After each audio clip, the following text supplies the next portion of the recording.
Thursday morning. Good morning. Good morning. Good morning. Hey, Ween baby. Good to see you. I don't think that we'll have very many people popping in um, this early. I mentioned yesterday that I was going to go at 9 a.m. So, yeah, I don't know that we'll have very many people like as of right now, but they'll show up in a little bit. So, we're going to get started. Are you bright-eyed and bushy-tailed, Ween baby? Are you bright-eyed and bushy-tailed this morning?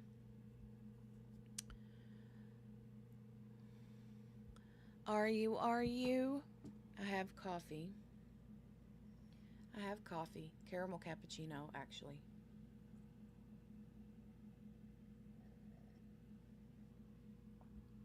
It's yummy.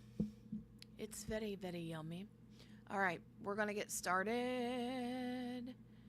We are going to get started. We're going to start right about where we ended yesterday. I went back to Court TV and they still didn't have the video up, so I went over to Law and Crime. So we're going to use theirs. And I'm not sure, but we're close. I know that they said something about the, what was it he said? She wasn't in the loop, so she ain't in the group or something like that. So I figured we would start about right there. All right, here we go. Alicia Andrews did not know any of those men in that group, and none of those men in that group knew Alicia Andrews. As a matter of fact, if there was some conspiracy, Alicia Andrews was not in the loop because she was not in the group. 4. Alicia Andrews is not a part of the drill rap culture, nor the drill rap scene. 5. Alicia Andrews did not have any physical evidence on any weapon displayed by the state. You would not find DNA, fingerprints, no physical evidence whatsoever linking Alicia Andrews to this case. 6. Alicia Andrews did not have a motive. In other words, there is no evidence whatsoever to support this case of conspiracy or first-degree murder against Alicia Andrews. I'm sure you're wondering, if there's no evidence against Alicia Andrews, then why are we here? We're here because of the perception of the facts of one man, Detective Juan Ramos.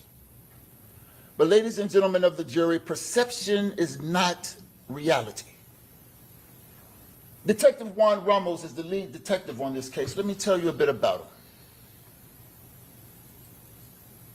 Detective Juan Ramos had only worked homicide for about 4 months when he got this case.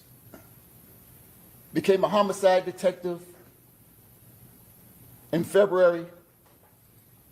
This murder happened in June. His first time as a lead detective on the case, and he... Yeah, I mentioned that, Ween baby, a minute ago whenever I first started. I don't, because I'm starting so early today, I don't know that there'll be a whole lot of people in here right now. But they'll be here. They'll get here. They'll get here. Good morning. I asked you if you were, what did I ask you? I asked you something. You might have to rewind it. I can't remember what I asked. Something about if you were raring to go, or that's not what I said, though. I can't remember what I said. I asked you a question about if you were bushy-tailed. I said, I think I asked if you were bright-eyed and bushy-tailed this morning. Anyway, something like that. lands perhaps one of the biggest homicide cases that the Tampa Police Department has seen in a while. Not by any merit, not by something he did to deserve it, simply luck of the draw. The Tampa Police Department handles 40 to 60 homicides a year, and they put their detectives in rotation. And so, luck of the draw, Detective Ramos gets this case. He shows up to the scene, speaks to a couple of his fellow officers, and begins to talk to witnesses, gathers some information about evidence and what have you. But his first big break in the case came when he got some intel from the Jacksonville Sheriff's Office. The Jacksonville Sheriff's Office advised him that perhaps a man named Rashad Murphy and a man named Isaiah Chance might have something to do with this homicide. His second big break came when he ran a bullet through, and I say a bullet, the ATF gathered 30 of the 31 bullets left. He had one bullet, luck of the draw. Ran this one bullet through their system that kind of, and it's a shell casing, not a bullet, a shell casing. It has a fingerprint, once the firing pin strikes the casing, it leaves like a fingerprint, a distinct marking. And he gets a hit that alerts him to the fact that there were other fingerprints matching 5 shootings in Jacksonville prior. So now he has the idea that the shooters might have come from Jacksonville. After that, he proceeds to gather intel like information from license plate readers. Then he starts looking at cell phone data records. Then he uses that information to piece some other things together that leads him to a few spots in town. An Airbnb, a McDonald's, a strip club called Teasers, and a club called Truth 18.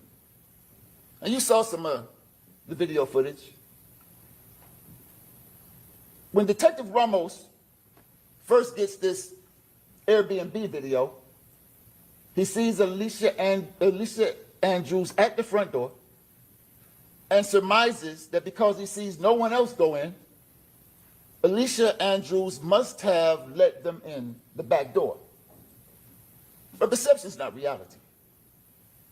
He sees Alicia Andrews at the McDonald's with no mask, and then sees her at the club, in the parking lot of the club Teasers with the mask, and surmises that she must have had the mask on to cover her face at Teasers because she didn't have a mask on at McDonald's. But perception is not reality. Again, he sees Alicia Andrews with her boyfriend at Club Truth 18 walking with the mask on, surmising once again because she didn't have a mask on at McDonald's, but did have a mask on as she walked towards the club. She attempted to conceal her identity with that mask at Truth 18. Ladies and gentlemen, perception is not reality. It's just some human decision. Reality, however, is immovable. And we're going to talk about Alicia's reality in just a moment when I tell you what really happened. But with all of this intelligence, all of this assumption, all of this surmise, Detective Juan Ramos goes and gets Alicia Andrews and brings her into an interrogation room. And he begins to present to her what he calls evidence and tell her what his perception of the evidence is, as if it is reality. Well, it's simply not. What really happened in this case is Alicia Andrews was on a weekend trip with her boyfriend, ex-boyfriend. But before we talk about the trip, let me tell you a little bit about Alicia.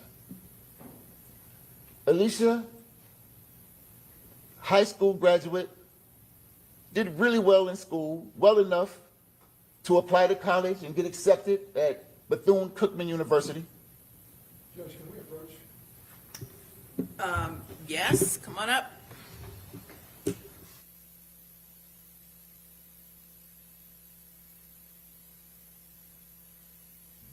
Good morning, Margaret. Good morning, Lindsay. Hi, guys. Good morning. Good morning. Right, Wing Baby, this guy's like, don't believe anything you see. All these videos are just, you know, your perception. Perception isn't reality. That's what he said. Well, no, it's not, but gaslighting 101. There you go. There you go.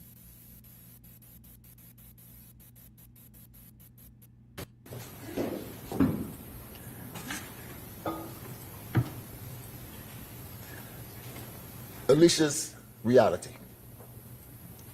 High school graduate, good student. Applied to and was accepted to Bethune-Cookman University, right there in Daytona, not too far from home. But chose not to go, to stay close to home, and instead went to tech school, become an esthetician, does hair, not hair, but eyelashes, makeup, nails, skincare, that kind of thing. She was a substitute teacher whom parents trusted with their children, even children who had some special needs and disabilities. This was Alicia. While in school, Alicia Andrews. The state reminded me that I have to use her first and last name. Objection, improper. Yeah, I must sustain the objection. So that's the general rule in court, last names only, okay, for everybody. All right, thank you, Mr. Malcolm. Thank you, Your Honor. So, Alicia Andrews, while in school, befriended the sister of Isaiah Chance. They ran in the same social circles in high school, and through that process, Isaiah Chance became familiar with her, and she with him. And he reached out to her via direct message, and they developed a boyfriend-girlfriend relationship. And, I mean, you know, Isaiah Chance, tall, slender, handsome fella, captivating, charismatic. Alicia liked him. He liked her. So she thought. She would learn through their tumultuous, on-again, off-again relationship that perception is not always reality, and Isaiah Chance just really wasn't the guy she thought he was. You heard about the tattoos, sure. Young lady, liking a boy in high school who, to her, was just a rapper. Not a gangster, not some street code name. Gutter was Isaiah's rap name. So Alicia Andrews got her boyfriend's rap name tattooed on her. A tattoo that she wasn't supposed to have, just like the relationship with Isaiah Chance, but it happened. As time moves on, Alicia Andrews learns that not only is Isaiah Chance more than not nice, sometimes he could be threatening, controlling. Sometimes she'd have to suffer serious consequences if she upset him. She learned that in the most serious ways. So, fast forward to 2023, Alicia Andrews and Isaiah Chance on again, off again, on again, off again. Now, could be that Alicia's pregnant. This is during that on again, off again time period. They decide to take this trip.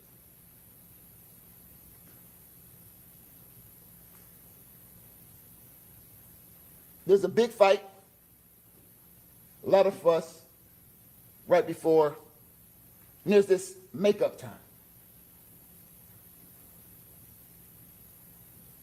Isaiah says, hey, let's go to Atlanta. She didn't want to go that far away from home. Then he says, let's go to Tampa. Your Honor, I object and ask an approach. Okay, what's the legal basis for the objection? Lack of good faith basis to make this statement, and you said, Come on up.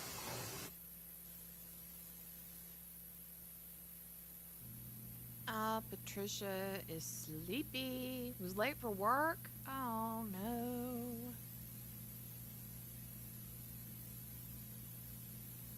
Not good. How late were you, dear? Hopefully not too late.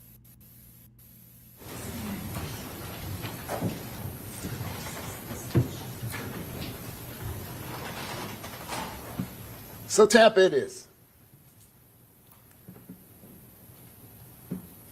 Isaiah doesn't follow this young lady on Instagram. I'm not sure if you know how the Instagram thing works with direct messages, but when you DM somebody, if you're not a follower, direct message someone, if you're not a follower, the message just sits in the request, kind of waiting for the person to approve the message you intend to send.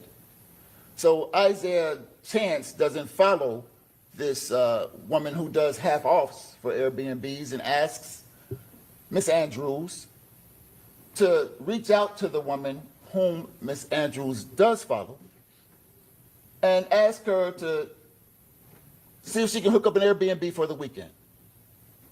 Miss Andrews does. Gets on a Instagram and says, hey, half-offs, ask for availability and response. She says, or asks for a time in response, and she says, let's do it this weekend. That's insane, Patricia. She says, how many rooms? She says 2. Now, there's some assumption on Mr. or Detective Ramos' side that because Alicia Andrews asked for 2 rooms for this romantic getaway, as he claims it to be, was some indication that she intended for this other group of guys to come to the Airbnb with them. In reality, Miss Andrews and Isaiah Chance were kind of on the outs. Didn't know if they were going to be on the in or the outs. So they got 2 rooms, bigger, more comfortable, some space for this trip that was to be a trip of reckoning and maybe reconciliation. Ultimately, though, Alicia Andrews and the friend or follower does not book the Airbnb. Somebody else does. Alicia Andrews did not know that somebody else books the Airbnb. She was out of the loop. Nonetheless, Airbnb booked on the way to Tampa. Isaiah Chance, and you saw the video, before he picks up Alicia Andrews, stops by Sean Gaithwright's house, where he packs up all of these bags. Alicia Andrews never sees what goes into the Impala. She's not a part of that packing process, not in the loop. Isaiah Chance goes and then picks up Miss Andrews, brings her back to where they pack the bags, and then they head down to Tampa. Miss Andrews believes that they're about to hit the road, come straight from Jacksonville to Tampa, but they make a stop at this gas station, As Alicia Andrews sees her boyfriend get out and dap up some people and what have you, and the next thing you know, they're on the road again. Now, mind you, Sean Gaithwright's in the driver's seat. Isaiah Chance is in the front passenger seat, and Alicia Andrews is in the back seat, on her phone, TikToking, FaceTiming, or whatever it is they do on a road trip. Once arriving in Tampa, get to the Airbnb, just her, Isaiah Chance, Sean Gaithwright. While the two men in front get out of the car,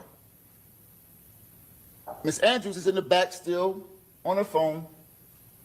The gentlemen get out of the car, go inside the Airbnb.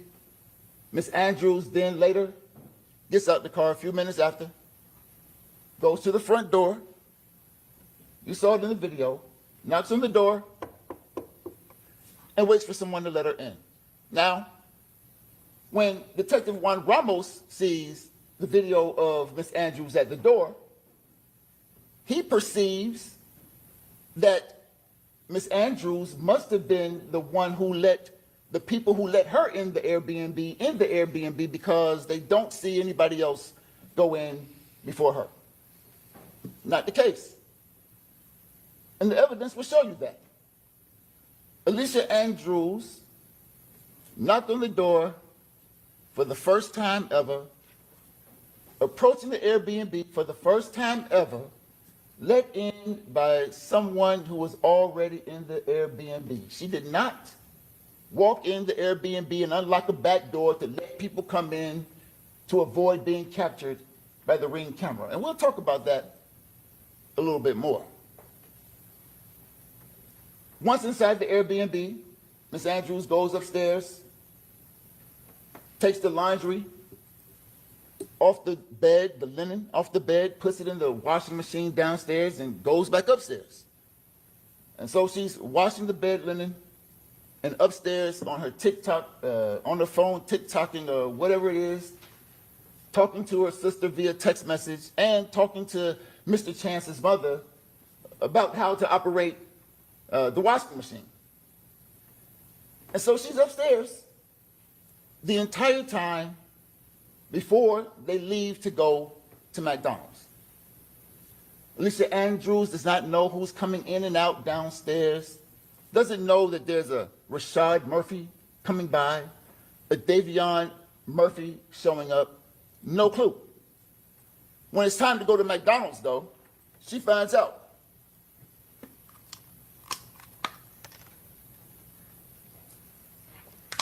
When it's time to go to McDonald's, she comes downstairs, and Mr. Chance gives her the keys and says, hey, go get in the car.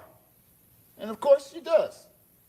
She goes and gets in the passenger seat of the silver Cruise that you saw in the video, expecting that Mr. Chance would join her in the driver's seat and take her to get food. However, that's not what happens. Mr. Davion Murphy, big guy, listed at about 5'9", 215 pounds, burly looking fella, a little gruff, comes outside and makes Mr. Chance get in the back seat, and he hops in the front seat, and he drives the Cruise to the McDonald's. And you see Davion Murphy in the driver's seat, Alicia Andrews in the passenger seat, and Isaiah Chance is in the back. Now, in the interrogation room, Detective Ramos tells Alicia Andrews that she must not be wearing a mask at the clubs to conceal, she must be wearing the masks at the club to conceal her identity because she's not wearing a mask at the McDonald's. But the reality is, Alicia Andrews thought that it was just going to be her and her boyfriend. No reason to wear the health mask, the medical mask. Then She didn't know that Davion Murphy was going to bum rush the ride and take control of the driver's seat, let alone did she expect Isaiah Chance to let him do so. So she's caught without her mask unexpectedly. Davion's in the video, you see him smoking and puffing, and Alicia wants to say something, but she can't. Because she's afraid to say something to this guy who just bogarted the cruise, made her man get in the back seat, and took over. She won't say anything. Not because she was trying to hide herself. She didn't say anything because she was scared. Not because she wanted the guy to smoke in her face, because she was scared.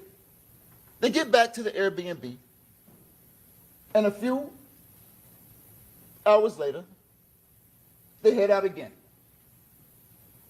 Go to Club Teasers. Now they're in the cruise again, and Isaiah Chance is driving. Now the state asserts that because Isaiah Chance is driving and Alicia Andrews is right next to him while Isaiah Chance is on her phone, Alicia must have heard everything Isaiah said. They got that from Juan Ramos. But that's a bad assumption. Because there's... Objection to that comment, Your Honor. Is it proper? Anyway, again, ladies and gentlemen of the jury, this are just the opening statements. The attorneys are telling you what they believe the evidence will be. And that's all that it is, their belief. Okay, go ahead, Mr. Malcolm. Thank you, Your Honor. That's a bad assumption. Because there's no way of knowing. Although the cell phone data shows that that line was open and there was communication between the two phones, there's no way of knowing whether Isaiah Chance was the talker or the listener. And even if Isaiah Chance was the talker, there's no way to know whether he was using explicit language that Alicia Andrews could understand. So when in the interrogation room, Detective Ramos asks Alicia Andrews what Isaiah Chance was saying, and she says, I don't know. It was the truth. She didn't know. And there is no evidence whatsoever to the contrary. When they get to the club and they get out, Detective Ramos assumes that Alicia Andrews allows Isaiah Chance to use her phone. That's not the case. When Isaiah Chance says, give me the phone, she knows it's in her best interest to give him the phone. And so she does. Isaiah Chance uses Miss Andrews' phone all the time, whenever he wants. Nothing new, nothing strange whatsoever to Miss Andrews. Give me your phone, here's the phone. So he asks for the code to unlock the phone, and Miss Andrews gives him the code to unlock the phone. Nothing new, nothing strange, nothing suspicious about this at all.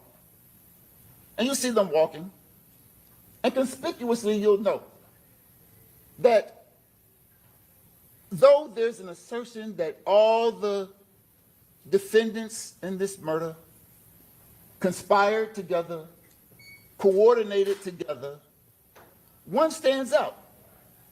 When you see them in the video at Truth 18 and teasers, you see that Isaiah Chance is dressed in all black, face covered with the health mask, hoodie on. You see Alicia Andrews not dressed in all black, mask on, face completely exposed. When you see the video of the shooters at the hotel, all dressed in black, from head to toe. Rashad Murphy and Sean Gaithright. Everybody's coordinated, dressed in black, covered from head to toe.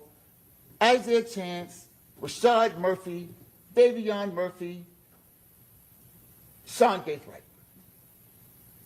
All of them except Alicia. She wasn't in the loop. Then they walk up to the club. You see them go out of camera, then go back to the car, and they leave. Now, the state says that everywhere they went, they were following Charles Jones. As a matter of fact, the state even said Alicia was driving. Said that twice. Alicia Andrews doesn't even have a driver's license, doesn't even know how to drive, never drove, was never in control of the situation. She was a passenger in a car. Her boyfriend drove, in her mind, to get some food and to go to a few clubs in Tampa. She had one agenda, to be with her boyfriend. No mission to do anything to Mr. Charles Jones, be with her boyfriend. But the state says, and Detective Ramos said it too, that Alicia Andrews, if she wasn't a part of the conspiracy, should have stayed in the car. Could have stayed in the car. But at the same time, the state tells you that Mr. Jones died in the car, caged. He was a sitting duck in a car. So of course, when Isaiah Chance gets out of the car in the middle of the night, Alicia Andrews knows better than to just stay in the car. She came with her boyfriend, intends to be with her boyfriend, gets out with her boyfriend, and walks to the club with her boyfriend. She didn't stay in the car like a sitting duck, because bad things can happen to you when you sit in the car in the parking lot. That's it. That's all. No evidence whatsoever suggesting that Alicia Andrews was on some surveillance mission. As a matter of fact, there's no indication that Isaiah Chance needed her help to survey anything. When walking, you'll see Alicia Andrews is farthest away from the club. Both clubs. No indication whatsoever that Alicia Andrews was on some kind of surveillance team, surveillance mission. She wasn't even dressed like the rest of the alleged conspirators. Alicia Andrews tells Detective Ramos this, but he says, no, what are you doing there? You must be stalking. You must be surveying. And she tells him that that's just not the case. I'm with my boyfriend. She says it over and over again, I'm just with my boyfriend. As a matter of fact, Hi, Brenda. in that interrogation room, every time Detective Ramos asks her questions about herself, she's forthcoming and truthful. He tells her she has the right to remain silent. She doesn't exercise that right. She tells him exactly what he wants to know when he asks her questions about her. For example, in the interview, Detective Ramos asks, is that you in the car? Without hesitation. She says, yeah, that's me. Another truthful statement. Do you know the guy who drove you to McDonald's? No, she doesn't know him. Just showed up at the Airbnb that night. You guys went to some clubs? Yeah. Couldn't get in though. And the reason why they didn't go in is because they didn't like the price. They asked the bouncer how much, didn't like the price, didn't go in. Do you remember the clubs that you went to? Not really. Is that you and Zay as they walk through the parking lot? Isaiah, they call him Zay. Is that you and Zay? Yeah. Is he using your phone? Yeah. Who is he talking to on the phone? I don't know. At the McDonald's, was Isaiah in the back seat? Yeah. Every time Detective Ramos asks Ms. Andrews a question, she's honest, forthcoming, not trying to hide anything. It's just the truth. However, Detective Ramos doesn't like the truth. He gets upset, starts yelling at Alicia, starts cussing at Alicia, starts telling Alicia that she's going to die in jail, starts telling Alicia that her parents are going to die and she'll never get to see them, tell Alicia Andrews that she'll never be able to see her baby again, all because his perception doesn't fit her reality, and he won't let her reality change his perception. But the reality is Alicia Andrews had one agenda, and this group had an entirely different agenda. You'll see.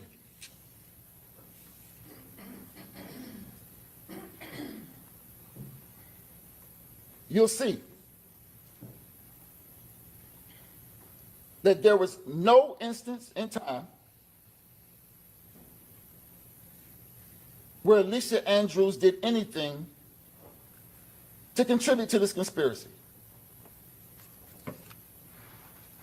As the state spoke to you, it spoke quite a while. Never once did they say that Alicia Andrews did anything like touch a gun, touch an extended clip, touch a brass catcher. None of that. You won't find any physical evidence, no DNA, no fingerprints. You think that being a part of this big conspiracy, at least one time, ex-boyfriend or somebody in the group said, hey, hold this gun. Hey, give me that magazine. Hey, what about the brass catcher? Not one time.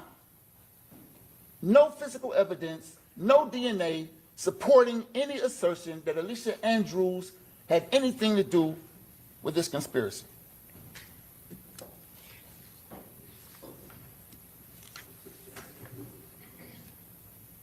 It's almost as if Alicia Andrews was not necessary for the trip. Plain as day. It's true. These guys did not need Alicia Andrews to commit murder. No. Alicia Andrews did not know these guys intended to commit murder. No. No evidence whatsoever, except for Alicia Andrews came to Tampa to be with her boyfriend. The group, all of them in the group, made their phones go ghost, except Alicia Andrews. All of them wore all black attire. Not Alicia Andrews. If the state's right, all of them went in the back door of the Airbnb. Not Alicia Andrews. All of them brought guns to the party, except Alicia Andrews. It was Alicia Andrews the entire time who had one agenda and one alone, that to be with her boyfriend, never in a group of guys who conspired to kill Charles Jones, if the state is right. I want you to stay focused throughout this trial. While the state spoke, it talked a lot about Rashad Murphy, Davion Murphy, Isaiah Chance, Seth Gaithright, or Sean Gaithright, whichever one. But the styling of this case is the state of Florida versus Alicia Andrews. Stay focused. And you will see, ladies and gentlemen, that there is not one single shred of evidence that supports the state's claim that Alicia Andrews conspired to kill Charles Jones, let alone did anything to further such conspiracy. You'll listen to the evidence in this case, and you'll look for it. You'll look for it. You'll look to see the action that Alicia took to further this conspiracy. You'll hear the evidence in this case, and you'll look for it. You'll look to see evidence that Alicia Andrews knew something about this conspiracy to kill Charles Jones. But you won't see it. What you will learn is that Alicia Andrews had absolutely no knowledge that these 4 boys conspired to kill Charles Jones. And the reason she had no knowledge is because she was not in that group. She was never in the loop because she was never in the group. Despite all of the evidence, all of the technology, cell phone records, license plate readers, DNA catchers, fingerprints, agencies like JSO, Jacksonville Sheriff's Office, Gwinnett County Police, Tampa Police Department, ATF, all of these agencies, all of this technology, none of it will render one shred of evidence to prove that case. It's kind of like what Isaac Asimov said when he said that the saddest aspect Girl, I could. of life right now Yes. is that science gathers knowledge faster could go than for some society Shelton's fries. gathers wisdom. Ladies and gentlemen of the jury, listen Hey, to the Donnie. evidence in this case. Be the wisdom. Right the wrong. And render the only verdict that the facts and the law in this case supports. That Alicia Andrews, not only beyond a reasonable doubt, is not guilty. Alicia Andrews is innocent. Alicia Andrews is innocent. Alicia Andrews is innocent. And render a verdict of not guilty. Thank you. I agree. He went Okay, on thank and you, on Ms. Malcolm. yesterday. All right, state who's going to be your first witness. State calls Aaliyah Albritton. Okay, very good.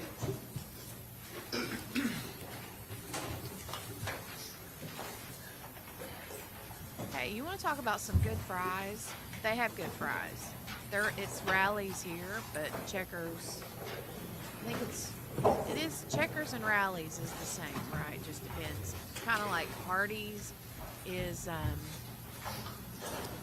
And Ms. Doherty, can you approach real quick with defense counsel? Hardee's is named something different in other parts of the country. I don't remember.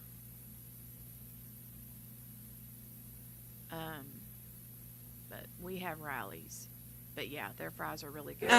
Actually, go ahead, raise your right hand. Actually, don't do that. Stop one moment. Step over here, and then I'm going to send the jury out momentarily. Okay, I'll be right back, I promise. It'll be real quick. All right.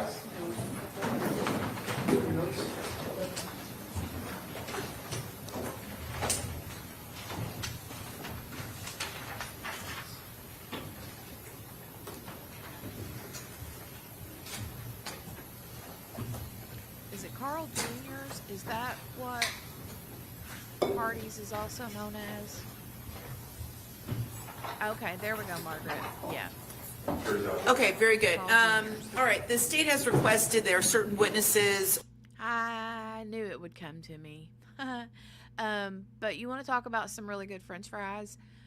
You wouldn't know it, but Kentucky Fried Chicken has some really good French fries. I'm just saying. They're like on par with Rallies, Checkers, whatever. When you see the race flag, I know, right? I have a hard time believing she didn't know anything, but I don't know that there is evidence to convict. They're so good. She does have a lot of notes, Brenda. She's got a lot of notes. Yeah, I believe she knew. They actually do. I forgot about KFC. KFC's fries are bomb. Like McDonald's French fries is my favorite, okay? I love McDonald's French fries. They're my favorite. But KFC is next. Above Rallies. I think I like KFC's better than Rallies. But And then Arby's, the curly seasoned fries, those are good too. But every once in a while, you get some, and they're like not like they're hard and crunchy on the outside, but the inside isn't like fully done. That gets on my nerves. I don't like that. No, thank you. All right, here we go. Due to the nature of this case, that do not want their identities broadcast over, or to be filmed.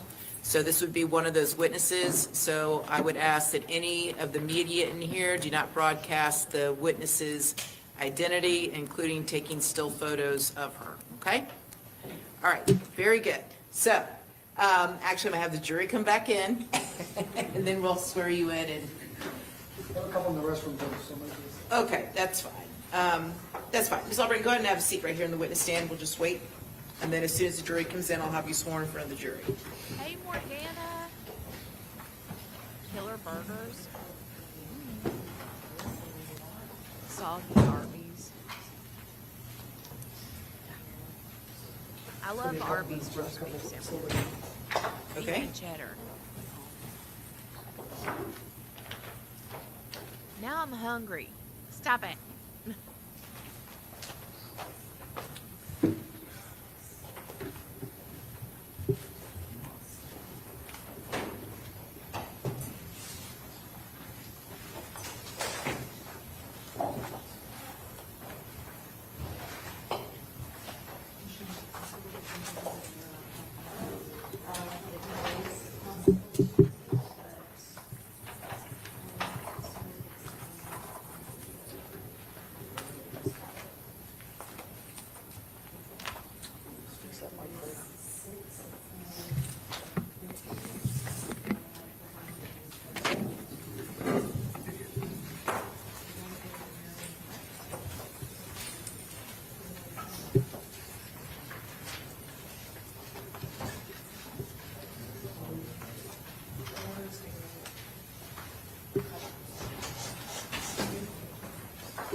It's right here.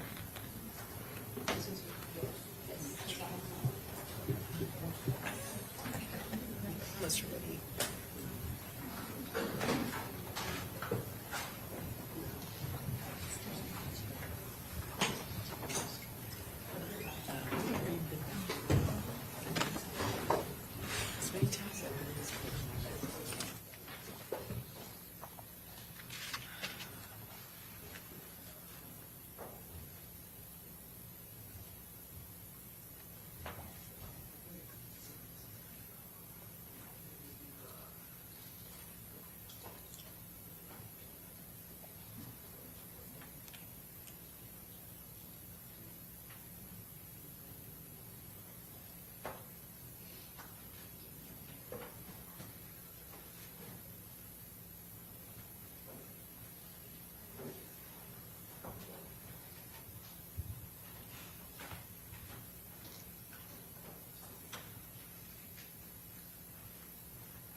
raise your right hand, and the clerk right here is going to swear you in.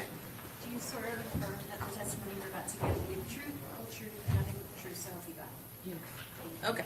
And you got to make sure that you speak into the microphone so that you can be heard. I can tell you're a little bit soft-spoken, so, all right, you may proceed.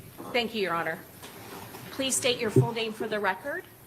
Alicia Andrews, Miss Albritton, what city do you live in? Jacksonville. Jacksonville, Florida? How long have you lived in Jacksonville, Florida?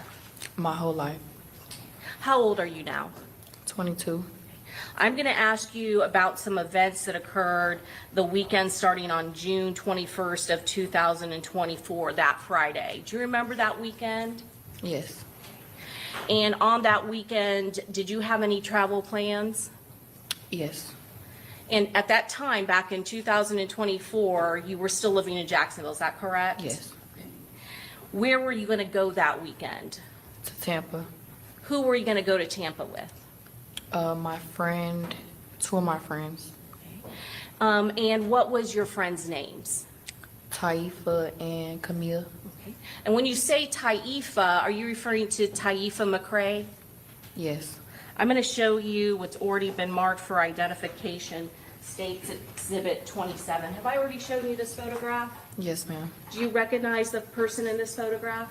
Yes. Is that a fair and accurate picture of the way Taifa McCrae looked back in June of 2023? Yes. Your Honor, at this time, we'd introduce into evidence States Exhibit number 27. Any objection? No objection. Okay, admitted.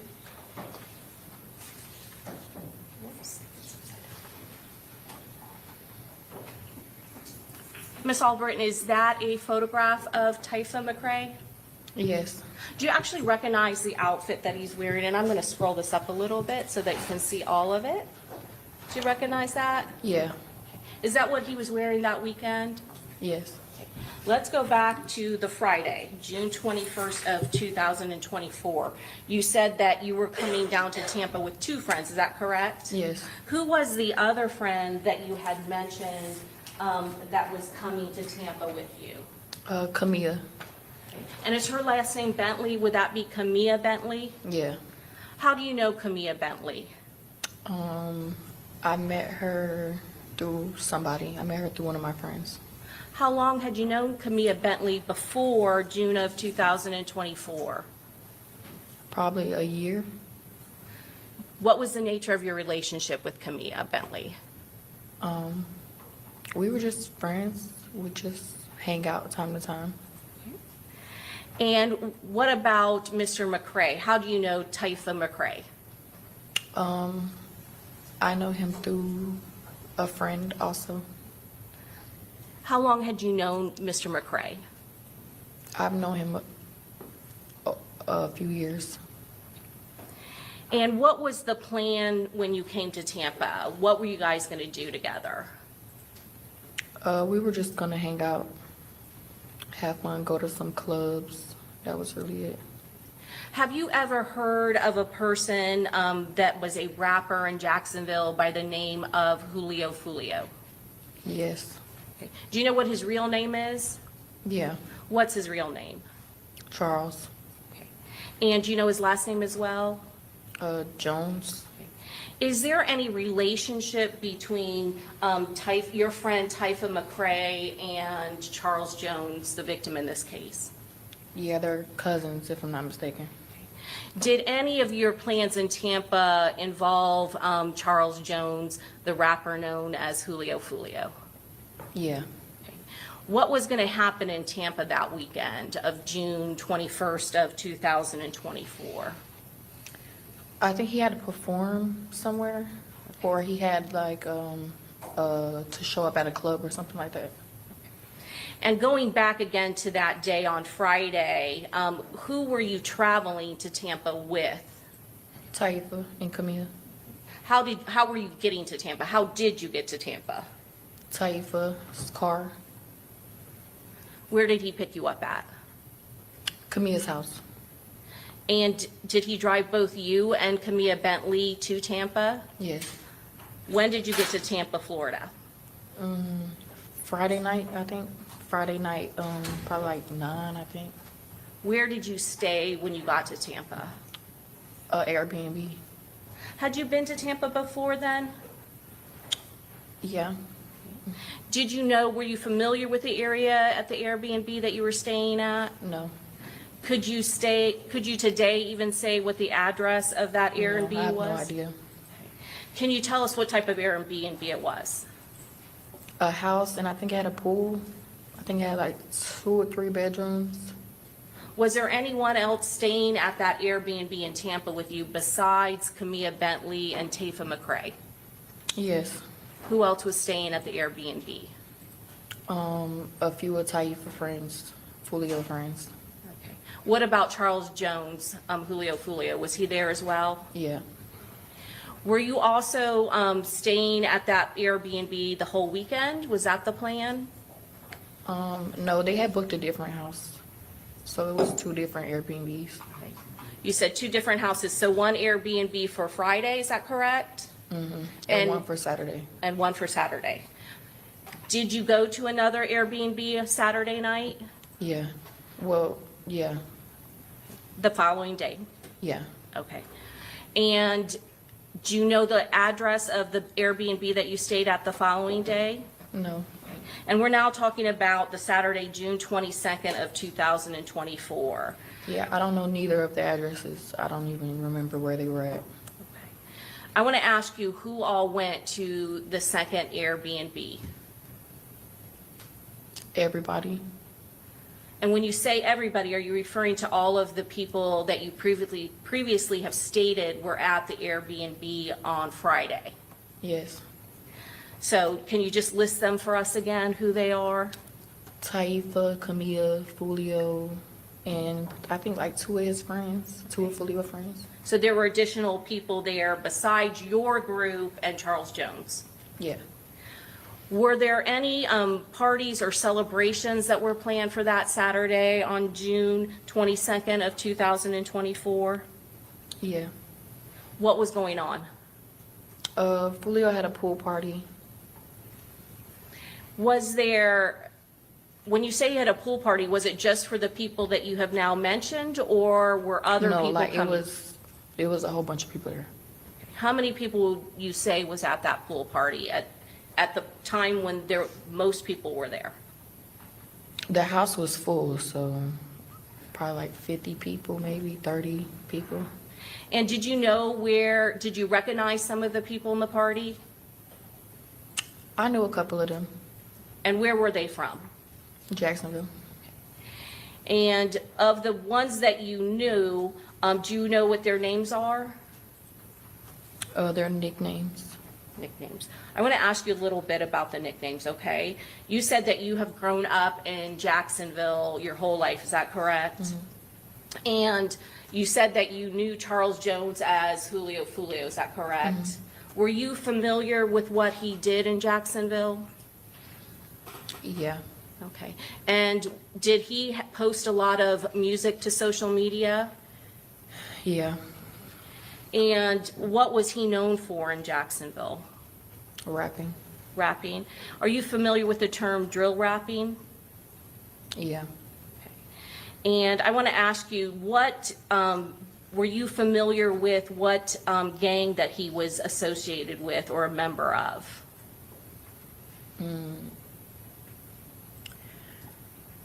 Yeah. And what was the name of that? I don't know the name. I just know it goes by like side of towns. The side of town, so there are different areas of the town that gangs are associated with? Okay. So going back to that party, did you see any other rappers or people that made music at the party? No, I kind of stayed in the room. I didn't really interact with everybody. Why were you at that party? Because I was staying there. Okay. Who were you more associated with the group in Jacksonville? Say it one more time. Were you friends with Charles Jones? Did you hang out with him at the party? I didn't really hang out with him, no. I don't do big crowds of people, so I just stayed in the room. And Tafa McCray, is he the person that you considered your friend in that group? Yeah. And other than Tafa McCray and Camilla Bentley, was there anyone else there that you were very close with? No. At some point, what did you do during that day at that Airbnb? Saturday, Yes, ma'am. like during the day, Yes. I went to the mall and the liquor store. Nothing else really. And then what time did the party at the Airbnb start? At nighttime, sometime probably like 8 or 9, 10 maybe. What happened at the Airbnb at some point? It got shut down. We got kicked out because I guess whoever the owner of the Airbnb was didn't want to party there or something like that. It was too many people on the Ring camera. I think that's what they said. And who shut down the party? The police came. Prior to the police coming, even though there were too many people there, was there anything unusual that happened at that Airbnb where Charles Jones was celebrating his birthday? No. After the party got shut down, where did you go? We went straight to the clubs after that. Okay. And were those the clubs where you said that Charles Jones had some kind of promos? Yeah, I'm not sure. We went to a few clubs, so I'm not exactly sure which one we went to first. I think it was like the second or third one where he had to like come at. Okay. And so do you know the name of the clubs? No, I don't remember the names of none of the clubs. Who did you go to the clubs with? Camilla and Taifa. And what vehicle did you go in? Taifa's. Was there other people in your group from the Airbnb going to the clubs at the same time? I think so, yeah. What about Charles Jones? Was he going to the clubs? Oh, yeah, yeah. Do you know who he was in a car with? Two of his friends, if I'm not mistaken. Okay. And do you remember what kind of car that he was driving? Charger, Okay. And what color? black. And then do you remember whether or not Charles Jones had a girlfriend that was at the Airbnb Yeah, she came that night. on Saturday, June 22nd of 2024? Mm-hmm. What was her name? Do you know her name? Monty, I'm not sure if that's her real name or not, but But you remember that his girlfriend did show up, is that correct? Did she also go in a separate vehicle to the clubs? yeah. Do you remember how many people were in her car? I think she had one of her friends with her. Okay. And did the cars go together to the club or separately? Well, the first club we went separately because I think we left before them because they had to like get all their stuff. But we eventually ended up meeting at the club. Okay. And how long would you say that you were at the first club? I really don't remember. Had you been doing any drinking that night? Yes, I was. How much had you had to drink, would you say, before you went to the clubs while you were at the pool party? A decent amount. And let me ask you this, did you feel like you were intoxicated at all? I was definitely intoxicated. Could you still walk on your own? Oh, yeah. Did you still understand what was going on? Yeah. And again, prior to leaving to the clubs, had there been any sort of incidents, fighting, or any kind of thing that would give you concern? No. And you said that the first club, the whole group went, is that correct? Yeah. And there were 3 vehicles. Yeah. Were there other people from Jacksonville that eventually went to that club as well? Yeah, I'm not sure which club they came to, but yeah, it was. And you already said, I think, that you don't know how long you stayed at that club. Yeah, I don't remember. We went to, I think, over 3 clubs. I don't know how long we were at each club. At any club, whether it was the first one, second one, did you have any issue in the clubs? No. Did you see whether or not Charles Jones had any issues with anyone in either of those clubs? No. And at some point, what happened after you guys were done in the clubs? We had to find somewhere to stay. We didn't have nowhere to stay anymore. What happened? Where did you go? A hotel. Do you remember what hotel you went to? Home to be, I think, Holiday. It was two connected to each other. You said home to, could it be home to suites? Does that sound right? I think so. Yeah. And then Holiday Inn, is that correct? Yeah. How many cars went to the hotel? 3. Is it the 3 cars that we've already talked about? Mm-hmm. What happens when you get to the hotels? I had to use the bathroom. I went and used the bathroom, and that's when all that happened outside, I guess. When you said you went to go use the bathroom, had you guys checked in at that point? No, I don't think we were able to get a room there. It was either booked or it was too late to get it or something. And were you still in Typha McCrae's house? I'm sorry, Typha McCrae's vehicle. Yeah, And who else was in the vehicle at that point? Camille. All right, I'm going to show you what's been marked for identification, States Exhibit 22B6. Did I ask you to look at this CD prior to coming to court today? Yeah, And did I also ask you to put initials on there so you could recognize it at a later time? yeah, And does this exhibit, States Exhibit 22B6, does it fairly and accurately depict the front of that hotel, Home to Suites, where you were at on June 23rd of 2024? yes. Your Honor, at this time, we'd introduce into evidence States Exhibit 22B6. Any objection? No objection. Okay, admitted.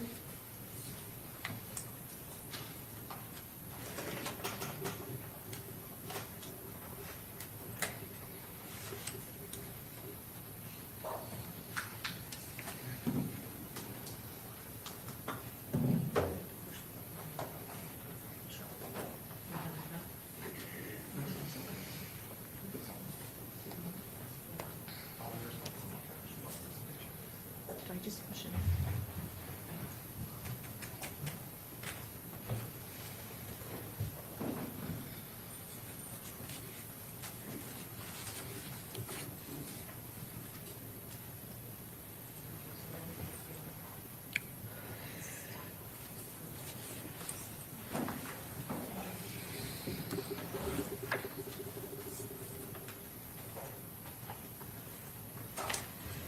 You said that you went to several clubs, is that correct? How long would you say it took to get from one club to the next club? I don't remember. And at the second club, do you remember how long you were at that club? No, I don't remember how long I was at none of the clubs. I don't know how far they are from each other. I don't remember none of that. None of that. I'm going to ask you to take a look at the monitor.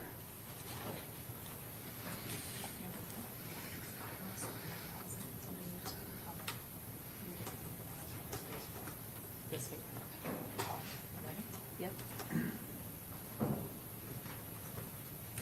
And if you need to step down, because it's a little hard because the screen is kind of parallel with Oh you yeah, and I can so- see. Can you see?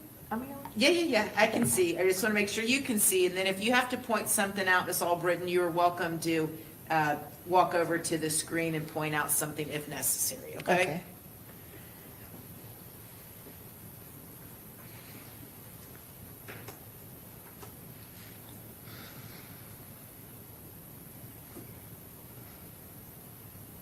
I'm going to pause it right there.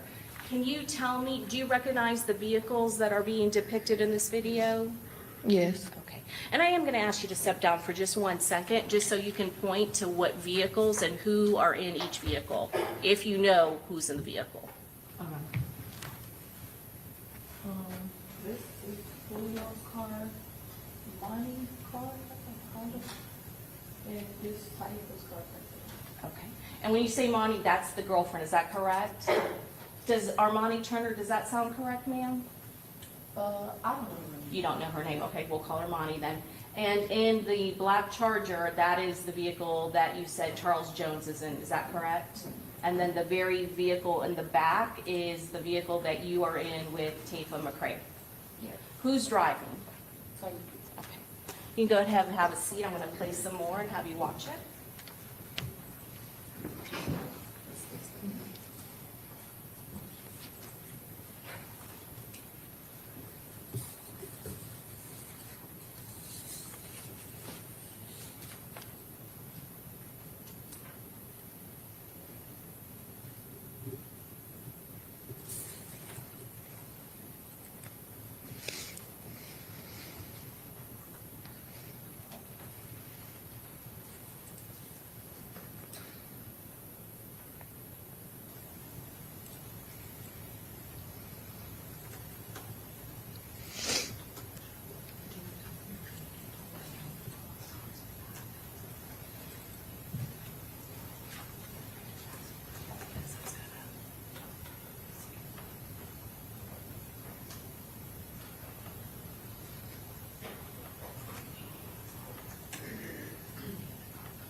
So Ms. Albritton, at some point, there's a period of time where Charles Jones' vehicle and his girlfriend's vehicle is back, and Tifa McCray's vehicle is gone for a little bit. Do you remember that? What's going on when Tifa McCray's vehicle is not following directly behind Charles Jones and his girlfriend's vehicle? Monty was just driving a little crazy, so he didn't want to be close to her car, so he just stayed back. And can you tell us who is getting out of the vehicles now? Me and Typa. Okay. And was there, could you see where another person got into the driver's seat? In the video? Yes. No. Hold on one second, I'm gonna.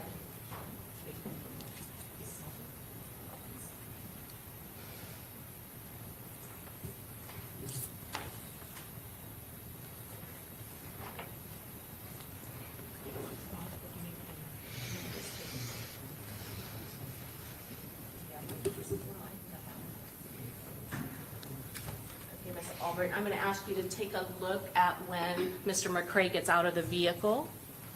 Do you kind of see somebody get into the driver's seat? Oh, yeah. Who is that? Come here.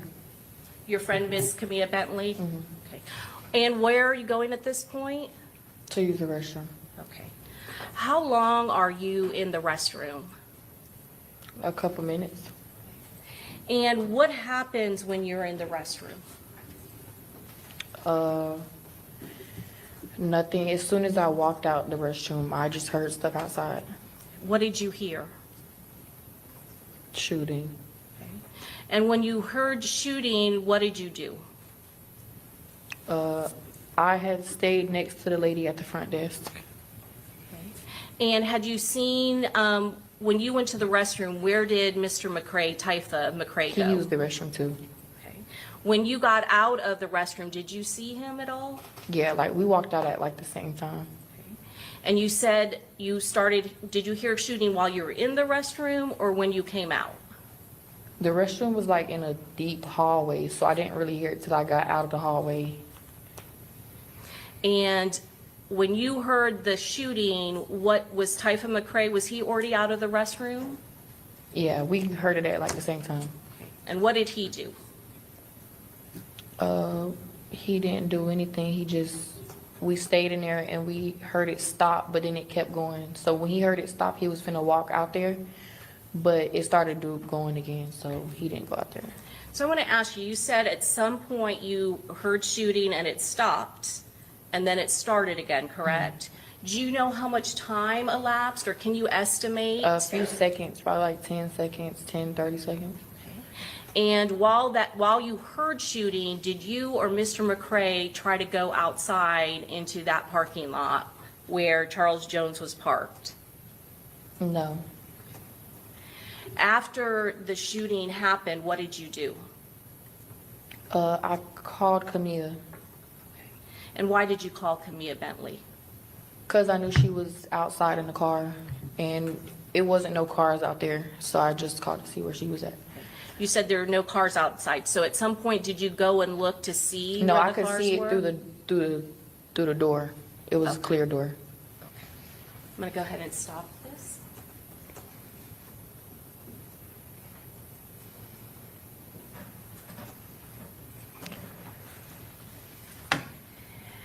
And you said that there was somebody working at the hotel, is that correct? Yeah, a female. Okay. And did she also hear the shooting? Yeah, she had said something about if it was somebody's people outside that they were shooting. And you said you could see out of the window at some point and there was no vehicles, is that correct? Yeah, you can. Okay. The sliding doors was clear. So At some point, without going into your conversation, did you go get in touch with Camilla Bentley on the phone? yes, Okay. And again, without going into the conversation, how soon would you say you got a hold of her after the shooting had occurred? as soon as right after it happened. Right after? And how did she sound? In distress. Okay. And then what did she say to you? She told me she was shot, and yeah, she had said she had left, and I think she was telling me kind of where she was at, and I had just told her to come back and get us. Did she do that? Mm-hmm. And at that point, what vehicle was she in? Typhus.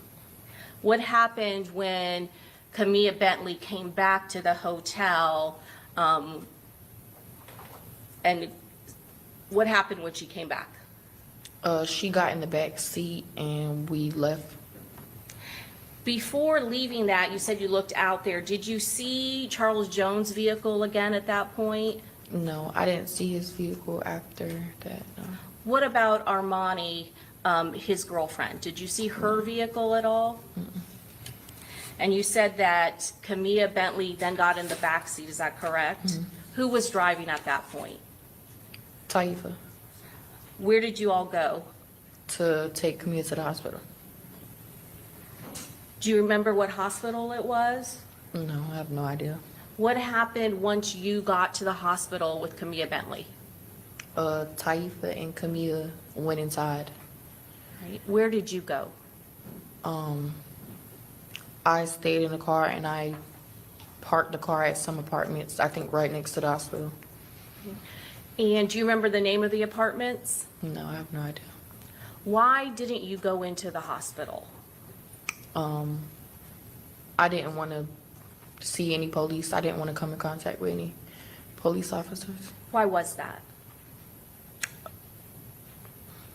because I'm on probation. You're on probation back in Jacksonville? Okay. So why did Typha McCrae stay? I told him to stay. Why did you do that? I didn't want Camille going in the hospital by herself. And what happened once you got to that apartment that was close to the hospital? I got picked up. Picked up by whom? One of Taifa's friends. What happened to Typha McCrae's car? It just stayed in apartments. And let me show you some photographs. I'll show you states 29A through D. Do you recognize all of these photographs? Yeah. And do these photographs fairly and accurately depict Mr. McCrae's vehicle as well as the location that you left the vehicle? Yeah. And at this time, we would introduce into evidence States Exhibit 29A through D. Any objection? No objection. They're admitted.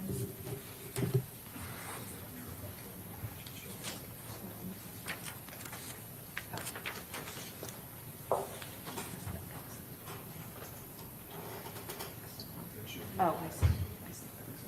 Yep.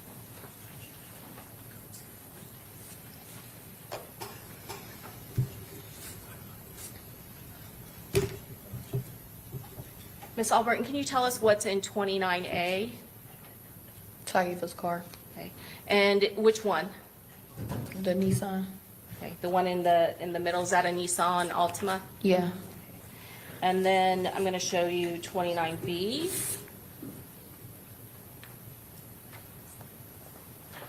Do you see some damage in this picture? Yes. Prior to this night, had there been any sort of damage to the side of the vehicle? No. You don't know, do you know, were you in the vehicle when it was damaged? No. I'm gonna show you 29C. Is that the back of Mr. McCrae's vehicle? Yeah. Okay. And do you see the two bullet holes that are in the back windshield? Mm-hmm.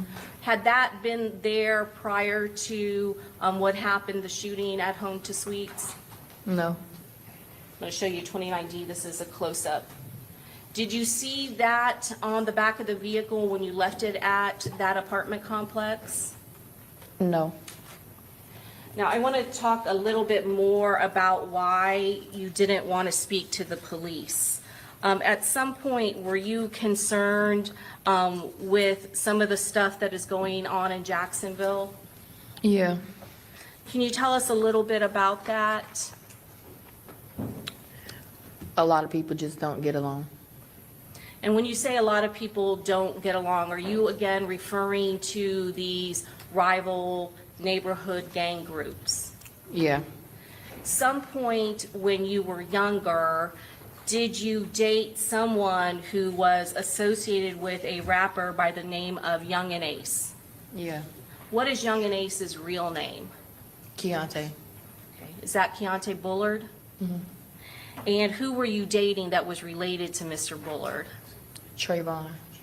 How is Trayvon Bullard related to Keontae Bullard? They're brothers. When did you date him?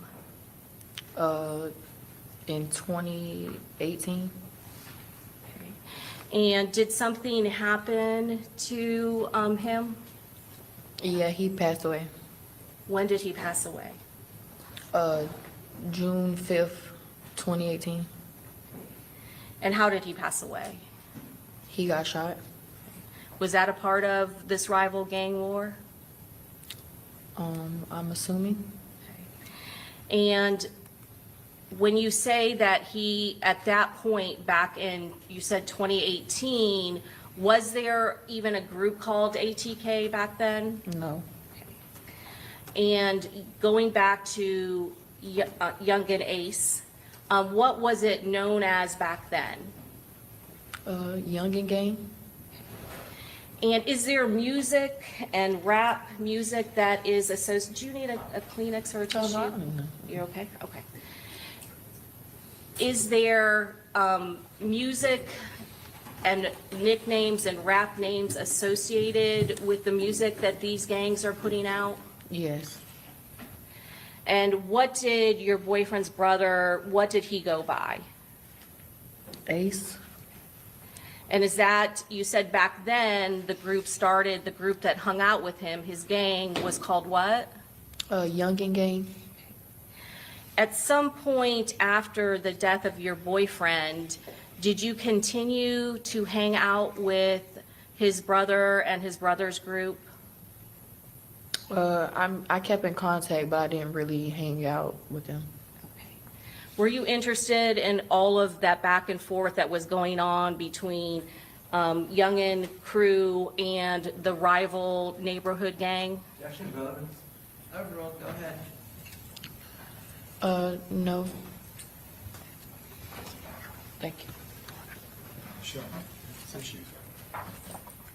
Oh, I'm sorry.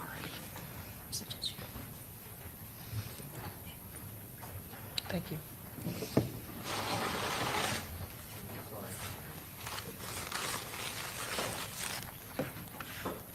And so your boyfriend back then, he was associated with the group that was against Charles Jones' group, is that correct? Yeah. Okay. Is that some of the concern that you had with people finding out where you were? Yeah, I just didn't want to be a part of none of the media stuff. Is there a lot of social media that goes on with these two rival groups? Yeah. I'm going to show you what's been marked for identification, States Exhibit 34. Do you recognize that individual? Yes. And is that a fair and accurate picture of that individual? Mm-hmm. Your Honor, at this time, we'll introduce into evidence States Exhibit number 34. Any objection? No objection. Okay, admitted. Ms. Albritton, who is pictured in States Exhibit 34? Charles? Charles Jones. And you said that his gang, his rapper nickname was Julio Foolio, is that correct? Mm-hmm. Is that it? Yes, Ms. Albritton? Yes. Okay. Had you listened to any of the music that he had put out? No, I don't listen to his music. Okay. And during that night when you were with Mr. McCrae, were there any concerns at all for your safety or the other safety of the people that were with you? I really didn't think nothing of it because we was out of town. So, and nothing happened the first night, so I mean, I didn't really think nothing of it. After this happened, did you ever, what did you do after you got picked up by Mr. McCrae's friend? I was just in the car with him, but I ended up going back to the hotel where it was at. And because I guess the boy knows Monty and them, they was talking. Okay. And again, you say, Monty, are you referring to Charles Jones' girlfriend? Yes. Did you at some point know what happened to Charles Jones? Taifa had, yeah, when I talked to Taifa, he told me. So you had additional communication with Taifa McCrae after his friend picked you up? Yeah, I was checking on Camilla, so I called him. When you went back to the home to suites, what did you see when you went back there? And what time was it when you went back there? It was daylight now. It was just the police had it roped off and stuff. Who did you see when you went back to that location after the police had already roped off the area? Monty, I don't know the other people. Charles Jones' girlfriend? Mm-hmm. Did you ever give a statement to law enforcement while you were in Tampa? No. At some point later on in the investigation, did a detective, Juan Ramos with the Tampa Police Department, call you to take your statement? Yes. And at that time, did you provide him with a statement? Yeah. Was that the only statement that you provided to the Tampa Police Department? Yeah. Your Honor, may I have one moment? Yes.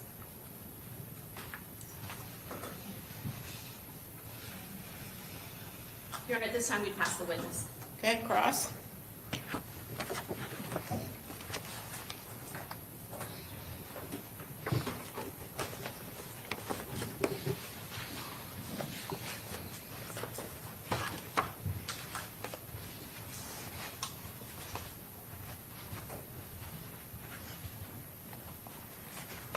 Good afternoon. Do you know Alicia Andrews? No. No? Have you ever seen Alicia Andrews before? No. You know of Alicia Andrews? No. And so you never met her before? Nope. The night of Charles Jones's murder, you were hanging out with him? Yeah. Okay.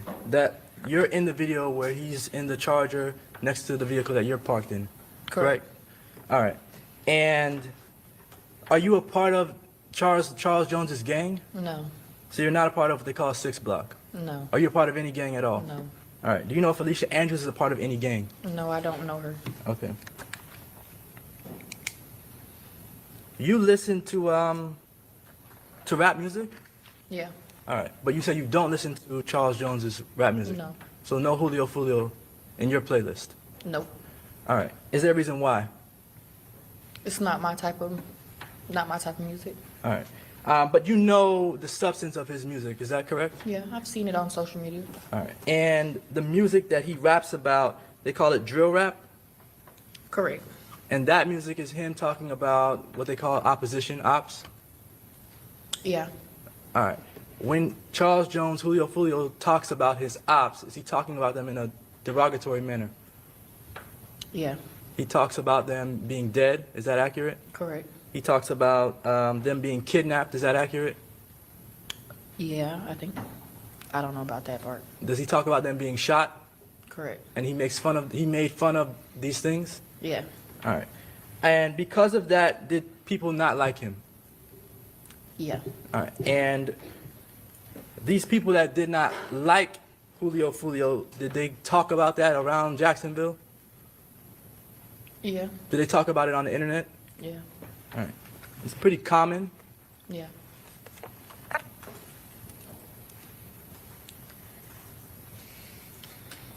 You've seen music videos of Charles Jones, Julio Foolio making fun of dead people before? Yeah.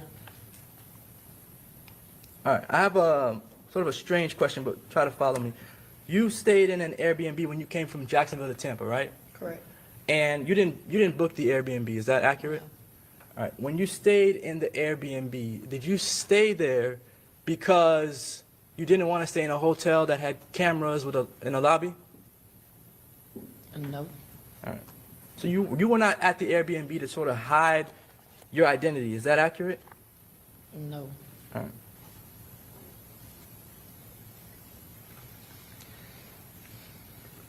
Did you pay or contribute any money to the Airbnb? No. The names of the clubs that you all went to on the night of Charles Jones's murder, you said you do not remember the names, right? None of them. You don't remember where they were at? No. You don't know how far they were from each other? No.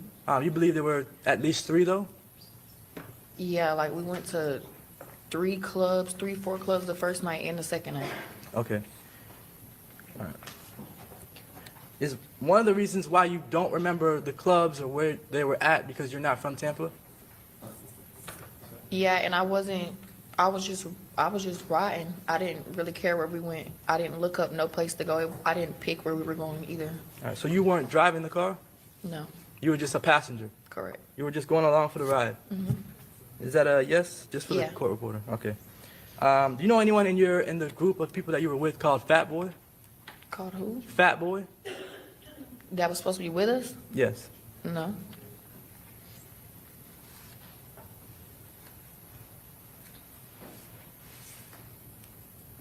All right. Even though you don't listen to Julio Foolio's music, do you know about the issues that Julio Foolio has with other people in Jacksonville?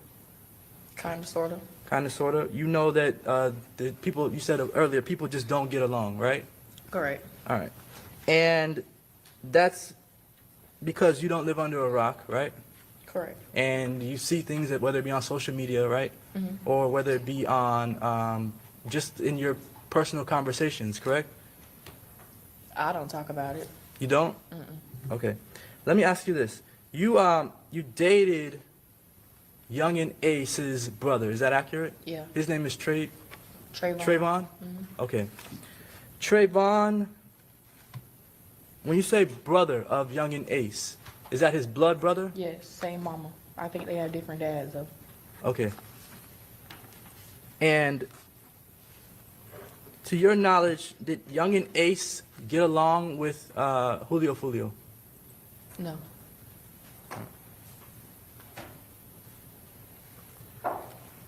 So, Trayvon, did he get along with Julio Foolio? No. All right. And you're hanging with Julio Foolio, who did not get along with Trayvon. Is that correct? Yep.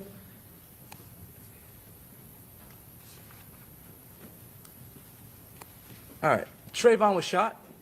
Yes. Did Julio Foolio ever rap about Trayvon being shot?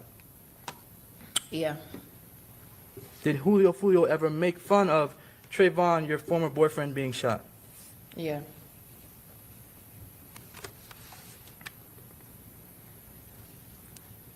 When the vehicle I guess there's a car. You saw the video that the state played earlier. Is that Yeah. correct? You're. Give me 1 second.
So this vehicle here that we see on the right, that's the vehicle you're in? Yeah. All right. That vehicle, it comes from, I guess the back side of the hotel? Yeah, it's two different entrance ways. All right. Do you remember coming in and making the right up front, up here? Let me show you. Do you remember coming in and making this right?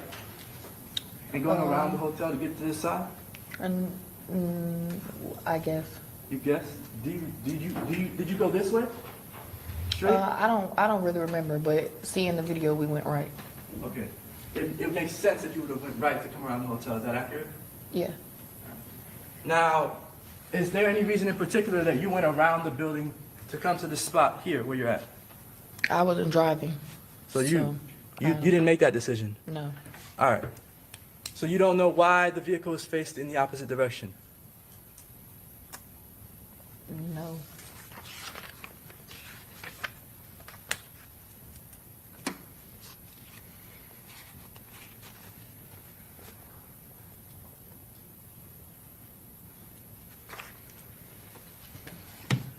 All right. Just some, you mentioned knowing what ATK is.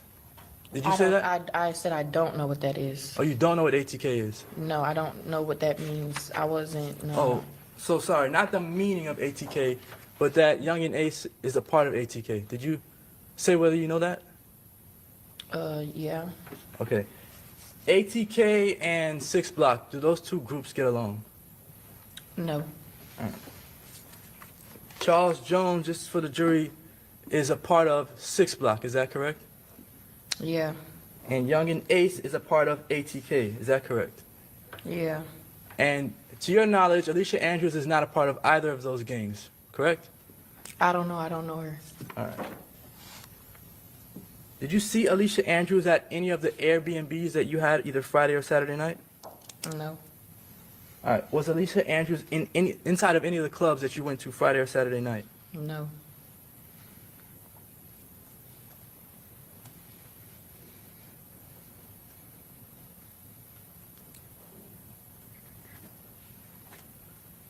All right. You mentioned being on probation. Are you on probation now, or were you on probation during this time I'm period? still on it. You're still on probation? All right. Has your probation officer given you any trouble about this issue, being out of town? No. All right. No further questions. Redirect? Yes, Your Honor. Ms. Albritton, going back to these drill rap videos, in particular, the song of Charles Jones about your boyfriend, is that When I See You? Is that the song that you're talking about?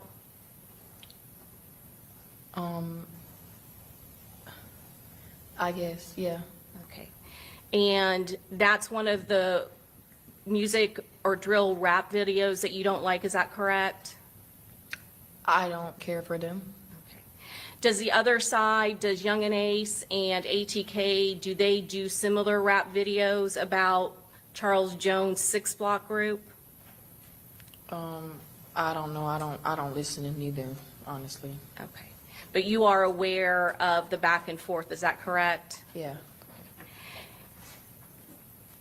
And how long had you dated Young and Ace's brother, Trayvon Bullard? 6 months. 6 months. And then when you were in Tampa, who were you hanging out with again? Mr. McCrae, is that correct? Yeah. How long had you been friends with Mr. McCrae? I've known him years. Okay. And were you invited by Mr. McCrae to go to this event? Yeah. Do you know how long it had been advertised or how long Charles Jones had planned to go to this appearance in Tampa? No. Do you know whether or not it was posted on social media? I think, I don't remember. You don't remember? Okay. And you said that you didn't know Alicia Andrews. Did you ever know or hear of a person by the name of Isaiah Chance? On Instagram. Okay. And did he also have a nickname, a gang nickname, a rapper nickname? Hey, good morning, Mary yeah. Lou. What was that? Gutta. Gutta? Okay. And when we talk about these groups, now that you said that Charles Jones is a part of 6 Block and Young and Ace developed into ATK, is that correct? Yeah. Those are the rival groups? Yeah. Would Isaiah Chance, Gutta, would he be friends or enemies with Charles Jones and 6 Block? I wouldn't know. I don't know. You don't know what side that he's on? No, I've never really heard of him till this occurred. Oh, okay, all right.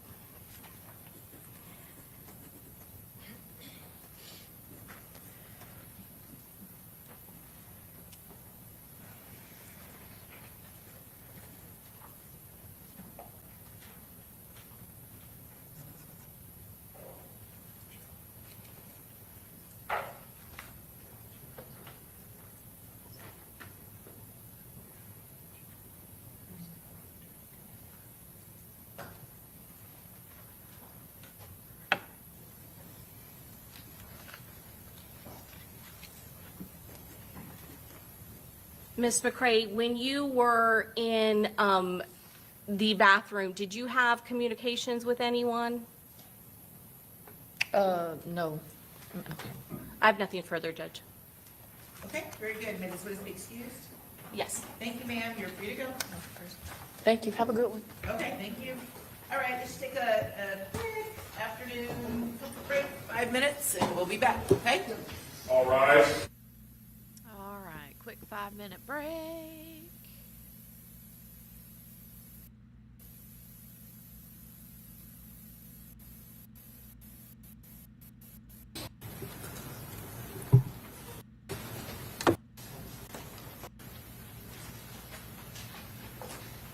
And, State, call your next witness. Okay, we'll call Gina.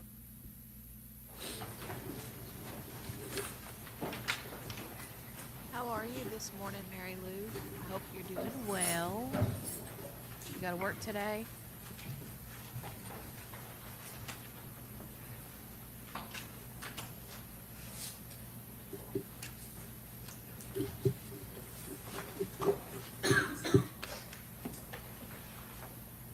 I'll be right back, guys. I got to run and help Big Kiddo real quick.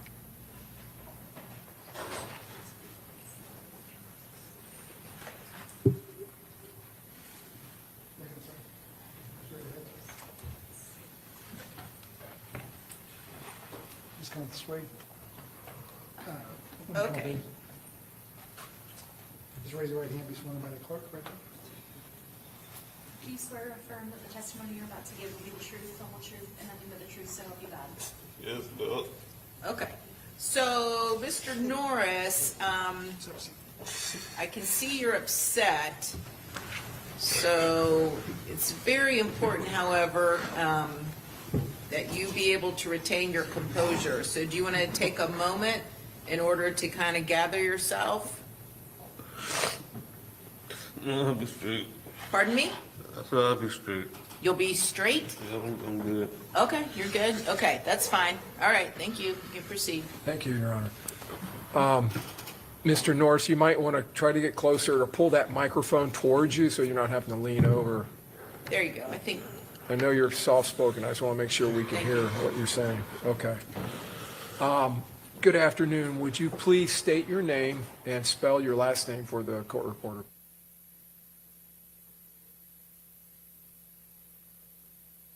Okay. And Mr. Norris, where do you live? What city do you live? Traveled here, I believe yesterday or this morning to testify in this case? I got like 2 days ago. 2 days ago, okay. I know we got delayed in jury selection. Where, can you tell the jurors where you work? Uh,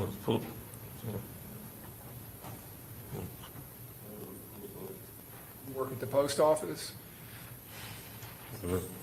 Yes, Okay, what do you do for the post office? I'm a mail handler. A mail handler? Okay. Mr. Norris, how long have you lived in Jacksonville? My whole life. Okay, so you were born and raised there? Did you go to high school there? Yes, Okay. Now, did you know Charles Jones, the victim in this case? yes. And back in the summer of 2024, how long had you known him? I don't know about 10 years. About 10 years? Do you remember how you met him? Not exactly. Not exactly. Okay. Now, your friendship with him back in June of 2024, was it just that, a friendship? Yeah, like cousin. Like cousins? In this case, at some point, you were interviewed by the police. Did you refer to him as your cousin? Yes. Maybe? Okay.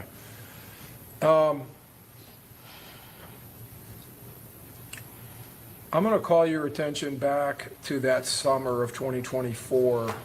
It would be June of 2024. Do you remember coming here to Tampa from Jacksonville? You saw before everything happened? Yeah, coming down here for that trip Yeah. when everything happened in this case? Yes. Okay. And did you come down here with Charles? Yes. And did you actually drive with him? Yes. And were you driving in his black Charger, his Dodge Charger? Yes. Do you remember what you all were coming down here for? Celebrate his birthday. Okay. Do you remember how old he was turning? It's 26. 26? Yeah, 26. Was there someone else that traveled in the car with you and Charles? It was Robert. Robert Howard? Okay. On the way down here, did Charles Jones and Robert Howard, did they switch off driving? Each of them driving for a part of the trip down? Yeah. Okay. When you all came down here, do you remember coming down on a Friday? Yeah, I think that's the night. I think that's the night we got here. Okay. And did you end up staying at a Airbnb or a house down in St. Petersburg? Yes. Okay. And then the next day would be Saturday. Did you all leave there and go to another Airbnb, another house? Yes. Now, when I came out to talk to you a minute ago, you were sitting next to Miss Randolph out there. Do you remember her being there? They got there that night. That night? The night it happened, they got there that night. That night, okay. All right. And do you remember a woman named Armani Turner also coming? Yes. They rode together, they got there that night. They rode together, okay. Now, that Saturday, the house you all are at, do you recall that being in Holiday up in Pasco County? No, I don't know exactly. I don't really know. I don't know this place like that, so I don't know. Yeah, I was going to ask you, do you know Tampa very well, or the Tampa It's Bay area? my third time being here. Okay, so this would be the second time you've been here? Third, because I came here before y'all rescheduled the last trial. That's right, we did, you're right.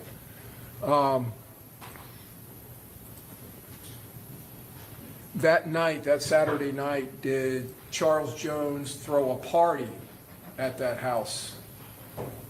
Yes, Okay. And do you remember him inviting people over direct messaging over Instagram? yes. Okay. And did a lot of people show up? It was people, about 20-some people. Okay. And at some point, did someone call the police to come out to that house? I think the owners did. Okay. And did the party kind of get shut down? Yes. And did you all have to leave the house? Yeah, we was already leaving to go to the club, so everybody just got all their stuff and left. Okay. So you were already leaving to go, but you just grabbed all of your stuff and left? Was the plan that you were going to go to the club and come back and stay at the house, was that the original plan? No, we're gonna probably find like a hotel or something to sleep. Oh, okay. Over close to the clubs? Yeah. All right. So let's go to that. So you all leave the Airbnb and you go to some clubs in the city of Tampa. Do you remember that? Do you remember one of those being a place called Teasers? Does that sound? I think that's the club he had on his flyer. Yeah, Okay. that's the first club we went to that night. First club, yeah. All right. And did Ms. Turner and Ms. Randolph and some people come in another car? Yes. Mr. Norris, are you okay? Are you cold or want to take a break? I'm good. Okay. Okay. Just let us know if you need to take a break, okay? So do you also remember another car with a girl named, what's her name? I can't remember. Ilea and Tafa McCrae. Do you know those two people? Taifa, that's my cousin. Tafa's your cousin? Okay. Do you remember them also being there? Yes. Okay. So 3 cars, and you all go to this club. When you get there, do you remember kind of standing there with everyone, and then Charles gets out of the car? You talking about the teasers? At Teasers, yeah. Yes. Okay. Do you remember going in the club? Yes. And when you all went in the club, did Charles Jones at some point do something, make an appearance or perform or something inside the club? Yeah, we went in, but we went in that alone. We went to the other club because it was like the court was like boring, so we went to the other club. Sorry. Yeah, I couldn't hear that either. If you could try to speak up. I said we went in, but like the club was like boring, so we ended up going to the other club. Okay, all right. So you go into that first club, Teasers, and that's a strip club. There are strippers in there or women that are I dancing? think so. Okay. But there's a lot of folks in there. Yeah. Okay. You leave there, and then you all drive over to another club? I think it's called Truth 18. Truth 18, okay. Do you remember that club, the Truth 18 one, being up on a second floor, and you had to go upstairs? Yes. And did you all end up going into that club too? Yeah. At some point, do you leave Truth 18 and start driving to a hotel? Yes. All right. So let me talk to you first of all about Teasers and Truth 18. When you're in those 2 clubs, any issues with your group or anyone else? No, there wasn't no issues. That whole week it was going good till the shooting happened. Okay, so it's going good till the shooting, okay. So you didn't have any beefs, no one had any beefs with anyone, any fighting, arguing, anything going on in those clubs? No, sir. Okay. When you leave Truth 18, you all end up driving to a hotel. Do you remember pulling up in front of the hotel where the entrance is? Yeah, that's when he went there to see about the rooms, and he came back saying we couldn't get the rooms, so that's why we was sitting there trying to find another hotel. Okay. So that's what Charles Jones was doing? He was looking for a hotel on his phone? Yes, All right. Now, do you remember being in the back seat behind Charles Jones? yes, I was in the back seat laying down. Then I was up like when he got back, but I fell asleep a little bit after. Okay. So you fell asleep after that, after he came back to the car, or you started dozing? Yes, Okay. Do you remember being woken up at some point, or woke up? yes. When the car hits, I forgot. I don't remember exactly what it hit, but the car hit something that woke me up. I'm sorry. The car hit something and woke him up.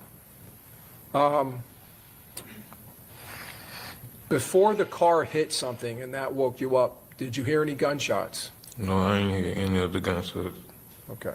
And you think you were asleep at that point? Yes. After the car hit something and woke you up, can you just tell the jurors what you saw inside of the car at that point? First thing I saw was Foolio laid out. So I was really thinking like it was a car accident. First thing I looked up, saw the. Sorry, I can't understand. Okay. So just try and All talk right. slowly and clearly, okay? I know it's difficult. So what happened when something hit the car? What did you see? You said you saw Foolio laid out? Yeah, first thing I saw was Foolio laid out. I thought it was a car accident until I looked up, saw the bullet holes, and I saw Zay covered in blood yelling. Okay. So you thought it was a car accident, and then you looked up, saw the bullet holes, and you saw Zay, is that Xavier Edwards? Yes, You saw him covered in blood. yes, All right, so let me talk to you about Xavier Edwards. I don't know if we talked about him yet. So Xavier Edwards was also there at the clubs with you all, yes, and he was driving the Dodge Charger coming from the clubs to the hotel? yes. Okay. And he's covered in blood. Is he saying anything at that point? Yes, he was yelling. What was he yelling? And you can say exactly what he said. If he was like yelling like fuck, like I don't mean exactly everything. I just remember him yelling fuck. Okay, so yelling fuck. Yes, Okay. Well, did he appear to be upset? yes. Okay. At some point, do you all leave the car and go somewhere? Yeah, he ended me to come on, and that's when we went inside the hotel. You all went inside the hotel? Yes, Okay. Now, at that point, when you're in the car and you get out of the car and start going into the hotel, do you know that you're wounded?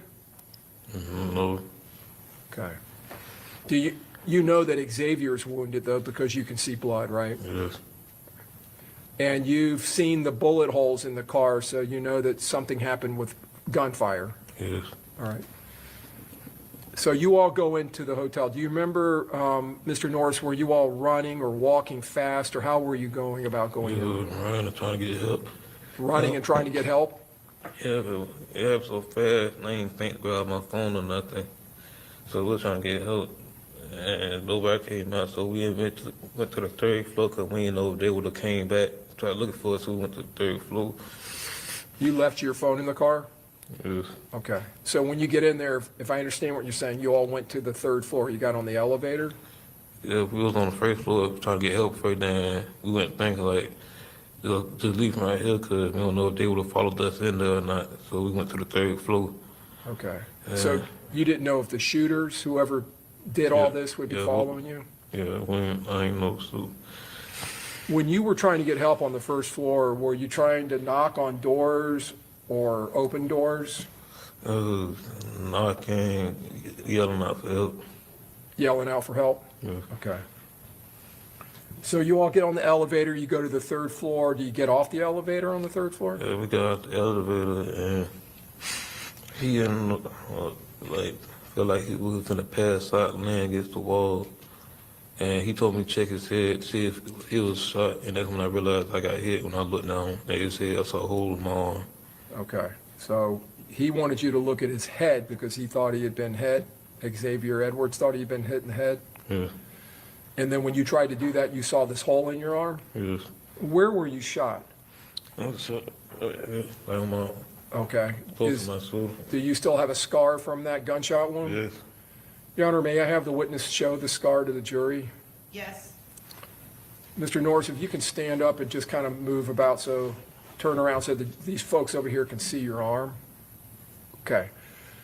Now, you can go ahead and have a seat again. Thank you, sir.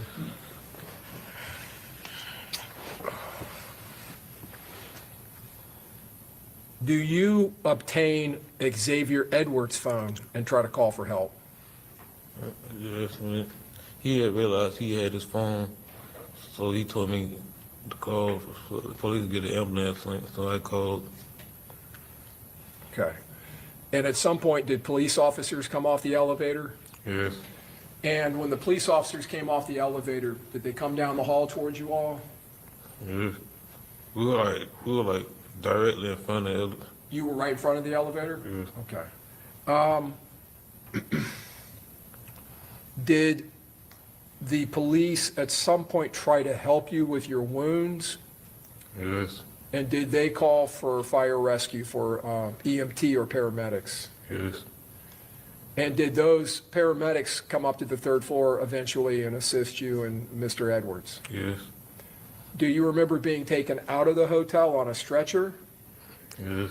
Okay.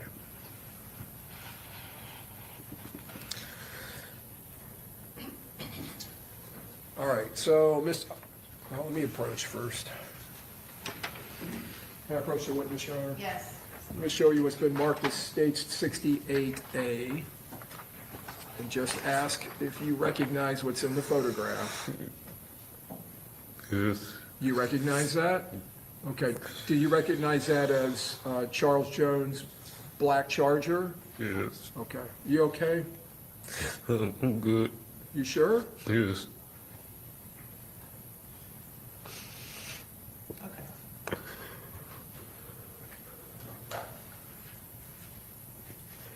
We can take a break if you need to. I'm good. Okay, all right.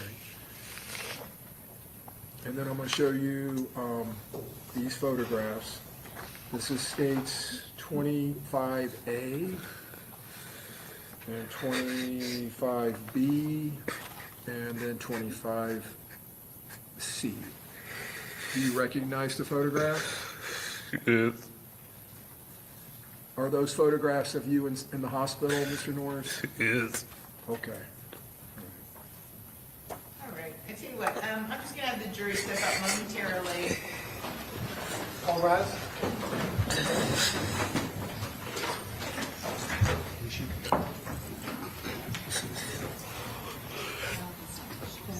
Tissues right there. You're like paper towels.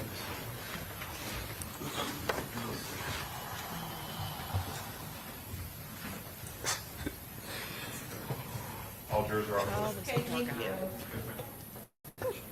All right, Mr. Norris, I know this is difficult, and I know it's challenging looking at photographs of yourself in the hospital, but it is important, since you are testifying, that you be able to testify without being too emotional. So we'll just take a breather here and give you a chance to kind of collect yourself. Are there any other, are you objecting to these photos coming in? Do they need to be authenticated through? No. Okay, they can come in. Yes. Okay. Okay, all right, good enough.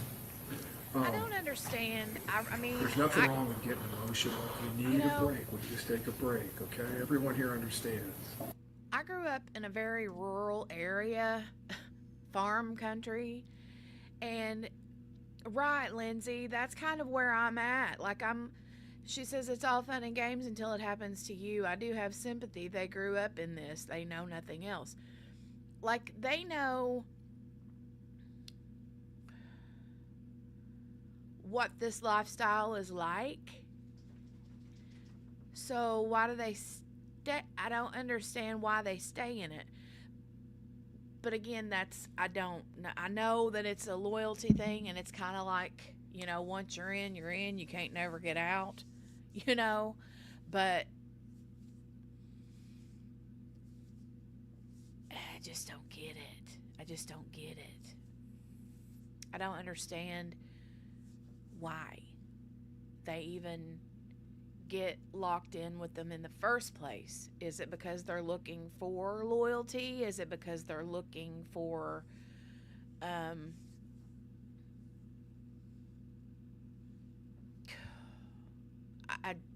I just don't know. Power, you know? My dog back there trying to get under a blanket. When they're children, they don't have a choice. Yeah, but they don't, I mean, you're not in a gang when you're 7 years old, you know? If someone has big connection, they might be able to get out. I just don't know. I don't think you'll understand it all unless you live the lifestyle, right, Ween baby? Same. And you know, I can say I don't understand why they do it. Belonging, love. It's honestly better for them to get caught and go to prison. Well, I mean, it's either prison or dead. You know? It's sad.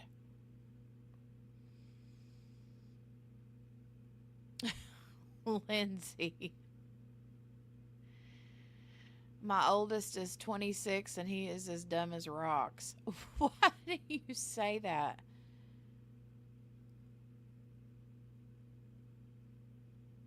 Sometimes they may just be looking for love. Food. Where do you get your food from now? You owe. Yeah.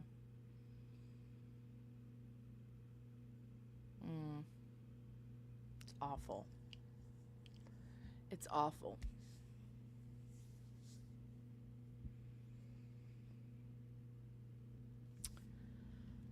All right. All right, let's get back to it. I hope that this guy's able to,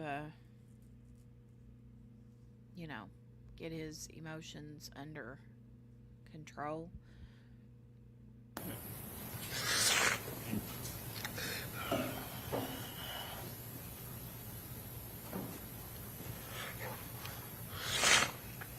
Oh, good.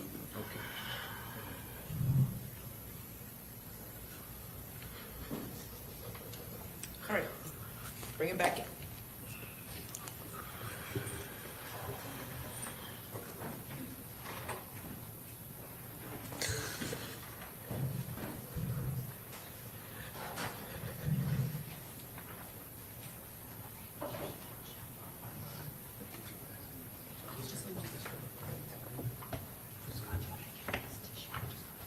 Yeah, that'd be great. Thank you. Appreciate it. All rise. Thank you. That's it. Appreciate it.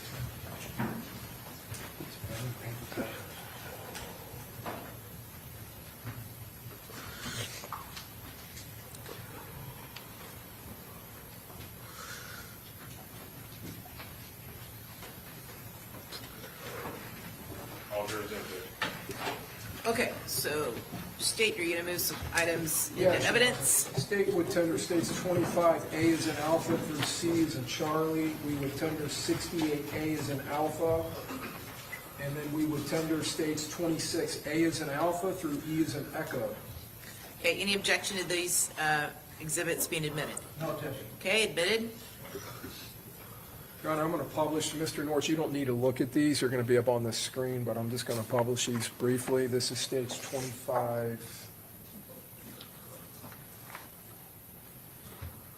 25A, publishing on the overhead Elmo. States 25B,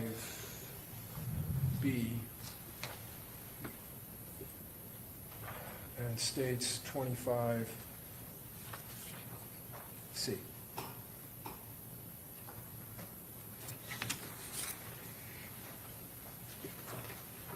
Publishing state 68A.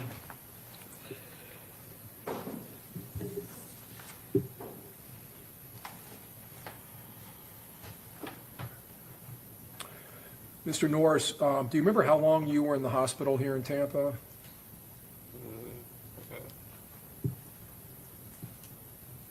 I don't know, just a couple hours. They could patch me up. They said I was okay, but I had to wait on my parents to get him. You had to wait for your parents? Did your parents come down from Jacksonville to pick you up? Yes. When you got back home, were you working at that time? No, I was out of work for about a month or two. Okay. Were you working at Sam's at some point Yes, I was working at Sam's around that time. around that time? Okay. Were you able to go back to work? Yes.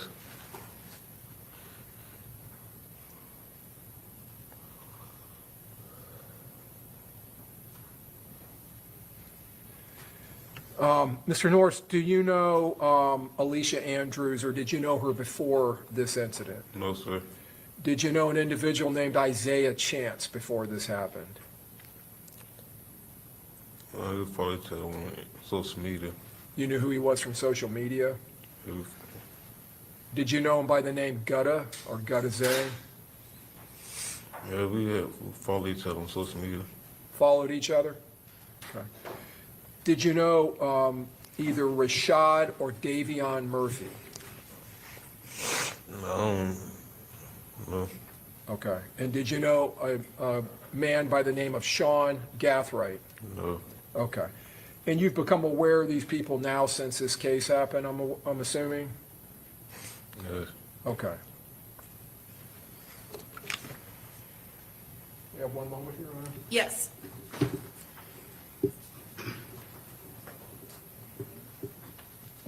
No further questions, Your Honor. Okay, Cross.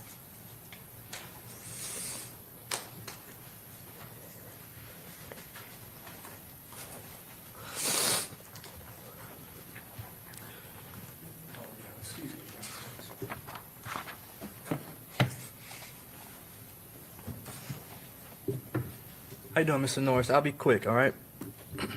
You know what 6 Block is that correct? Yeah, song stuff, yeah. You heard of it? Yeah, like song, they said like song stuff, yeah. Song stuff? Is that what you said? Yeah, I still out here like songs and stuff. Okay. Was Foolio a part of 6 Block? So he used to say it in his songs. I can't hear what you're saying. I say he used to say it and still like speak on it in his songs. So Foolio would speak about 6 Block in songs? Yes. Is it a music group? I think just, I think 6 it meant like something to him. I don't know exactly what it was. You don't know exactly what it was? Was it a neighborhood? No, I say it like something that, it was something that it meant for him, but like, I ain't never knew exactly like what it was. All right. Do you know, are you involved in anything called 6 Block? I don't get into anything. I couldn't hear you. What'd you say? I said I don't get into anything. You don't get into anything? Is that a no? No, All right. So you're not a part of any rap groups? no, Have you ever been involved in a music video before? no. You've never appeared in any music videos before? It got me. Yeah, I think at this repass, at the end of the repass, they end up getting me in the background, like, recording. So that's in the music video, but like just being music videos, no. So so I can make sure I heard it correctly. Somebody got you in the back of a music video before, you said? Yeah, like at a repass, they were recording a video at a repass. At a repass? Yeah, Which repass? Foolio repass. Okay. So is that the repass was made into a music video? Yes? Yes. Okay. Do you know what ATK is? I hear about that songs. You hear about it in songs? Is that a yes? Yes. All right. You're not a part of any gangs. Is that what you're saying? No. All right. Do you know who Alicia Andrews is? No. Is Alicia Andrews part of any gangs? I don't know. I don't know her from Can of Paint. You don't know Alicia Andrews from a can of paint? Is that a no? Yeah, I don't know her. All right. Was she at the Airbnb the night that you were in Tampa? No, I never saw her before. All right. So she wasn't at the clubs either, Teasers or Truth 18. Is that correct? No, I never saw her.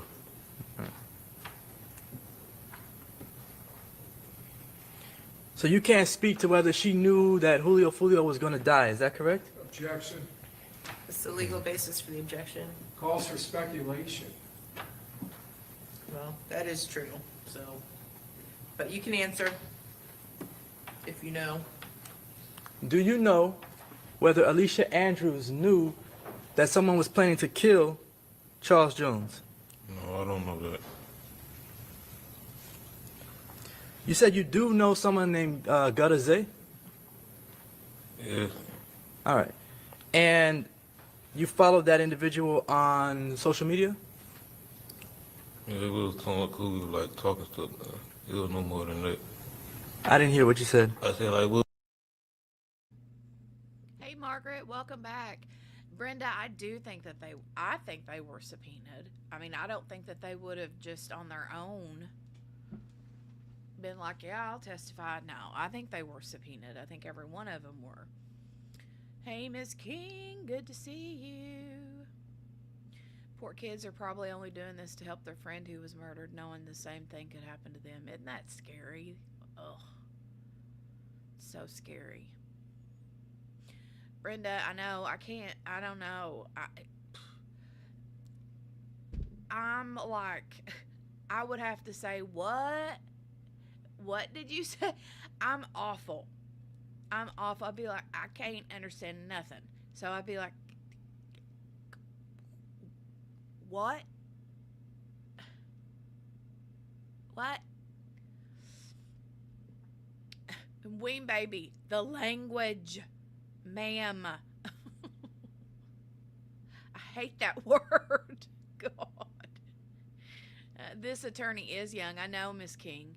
He's very young. And I was going to say yesterday, whenever we started this, he was sitting at the end of the table, and he reminds me of an actor, but I can't remember who the actor is or what he even played. Like, he looks like somebody. I just don't know who. Brenda, me too, honey. Me too. Like, I can't even pretend to understand what the dude's saying half the time. So, but you're right. He is very young. Very young. This attorney is. like somewhat cool. Like He looks like a baby. we'll talk with him like no more than that. Okay. You said you would talk to Gutta Zay on social media sometimes. Is that accurate? Yeah. Okay. To your I know knowledge, you were. did Gutta Zay have an issue with... I know you were. I mean, he was trying to drag it out of him, and this guy is like, the one on the stand is like, I'm not telling you that it was a gang, and I'm not telling you that Foolio was involved in it, and I'm not telling you I was involved in it. No. And this guy wouldn't quit. So, I get it. You? No. You were cool with Gutta Zay? Like, yeah, it was straight. All right.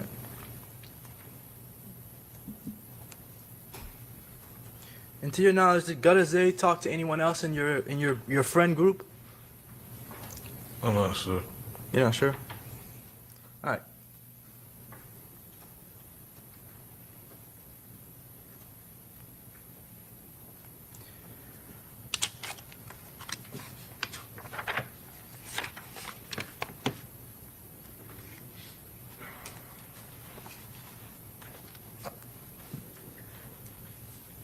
Robert Howard, is he your friend? Yes. And do you know if Robert Howard spoke to Isaiah Chance to Gutta Zay? I'm not Objection, sure. Your Honor. Relevance, he's not asking anything can reference time. So, Okay, sustain the objection. Ask him more. who was in the car with you? It was Robert Howard and Julio Foolio in the car with you the night of the murder, You correct? talking about when the shooting happened? Yeah. When Robert was in the car. Robert was in a different car? Yeah.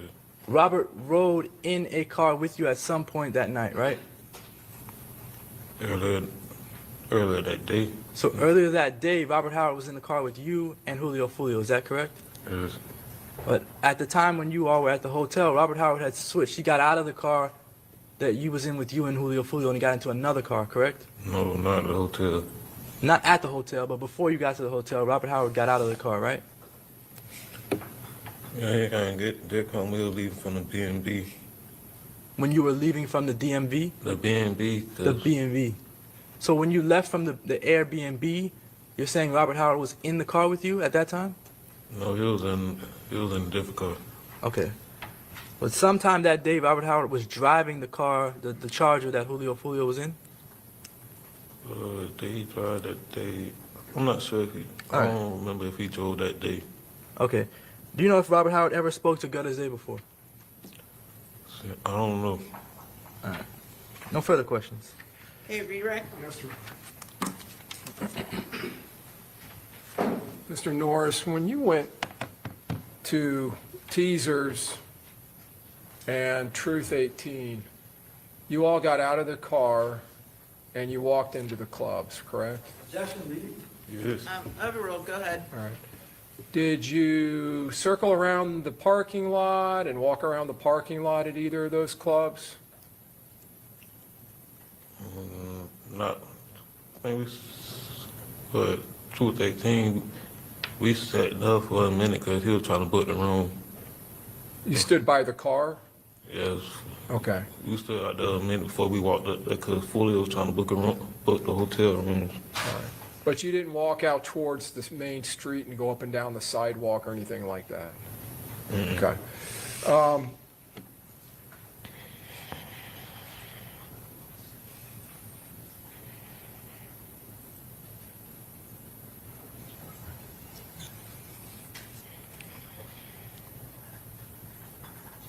The music video that you said you got caught in the background in, is that what happened?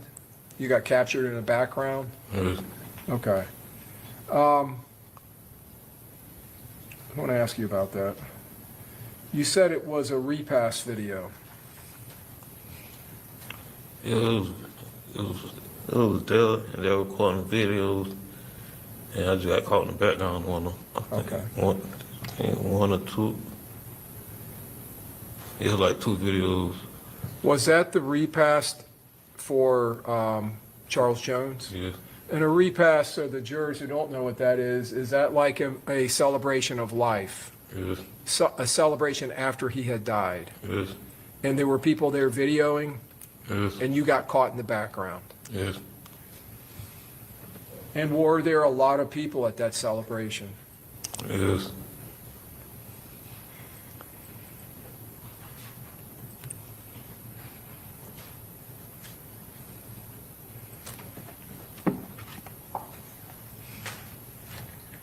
Nothing else, Your Honor? Okay, thank you. May this witness be excused? Yes, Your Honor. Okay, thank you, Mr. Norris. You are free to go, okay? Okay. All right, who's going to be your next witness? Doja Randolph? Okay.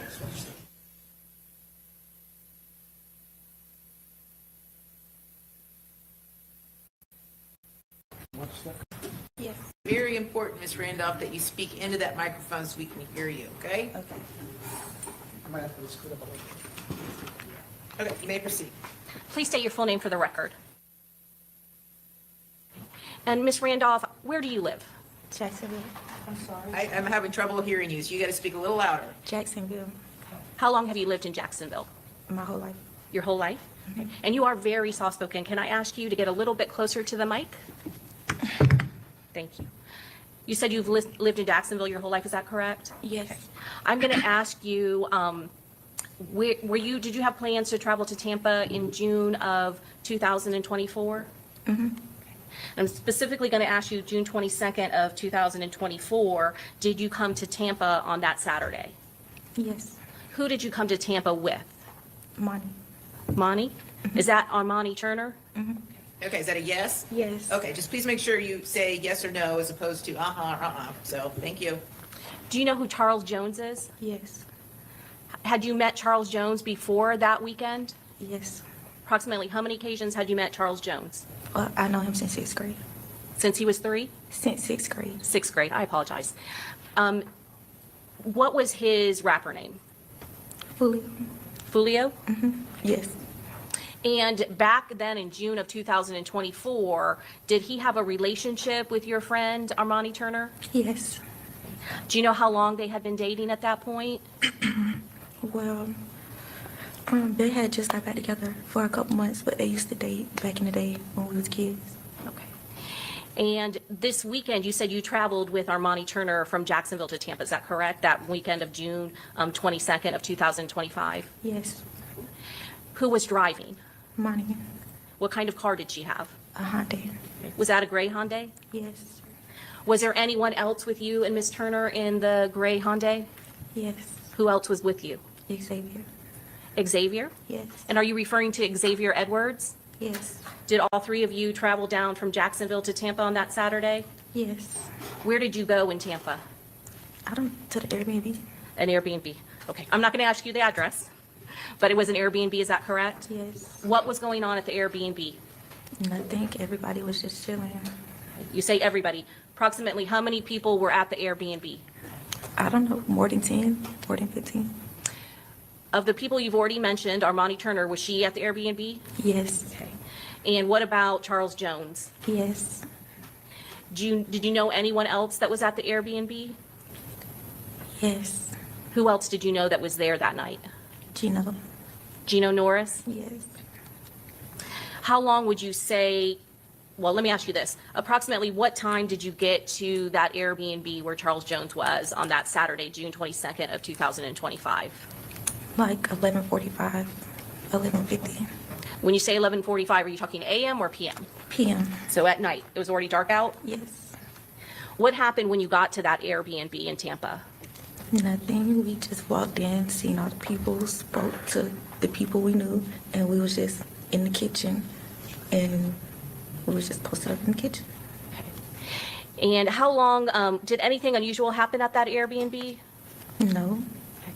Were there any fights or any kind of incidents at the Airbnb? No. At some point, did the police show up at the Airbnb? Yes. What happened when the police showed up? Nothing. Me and Monty talked to him and told them we was down here for her boyfriend's birthday, and nothing was going on. They said they got a call about a fight, and we let them know nobody wasn't fighting or anything, and they said, okay, enjoy your night, and they left. And at some point, did you all leave the Airbnb? Yes. Before we talk about that, you said that you were there for Armani's boyfriend's birthday, is that correct? Yes.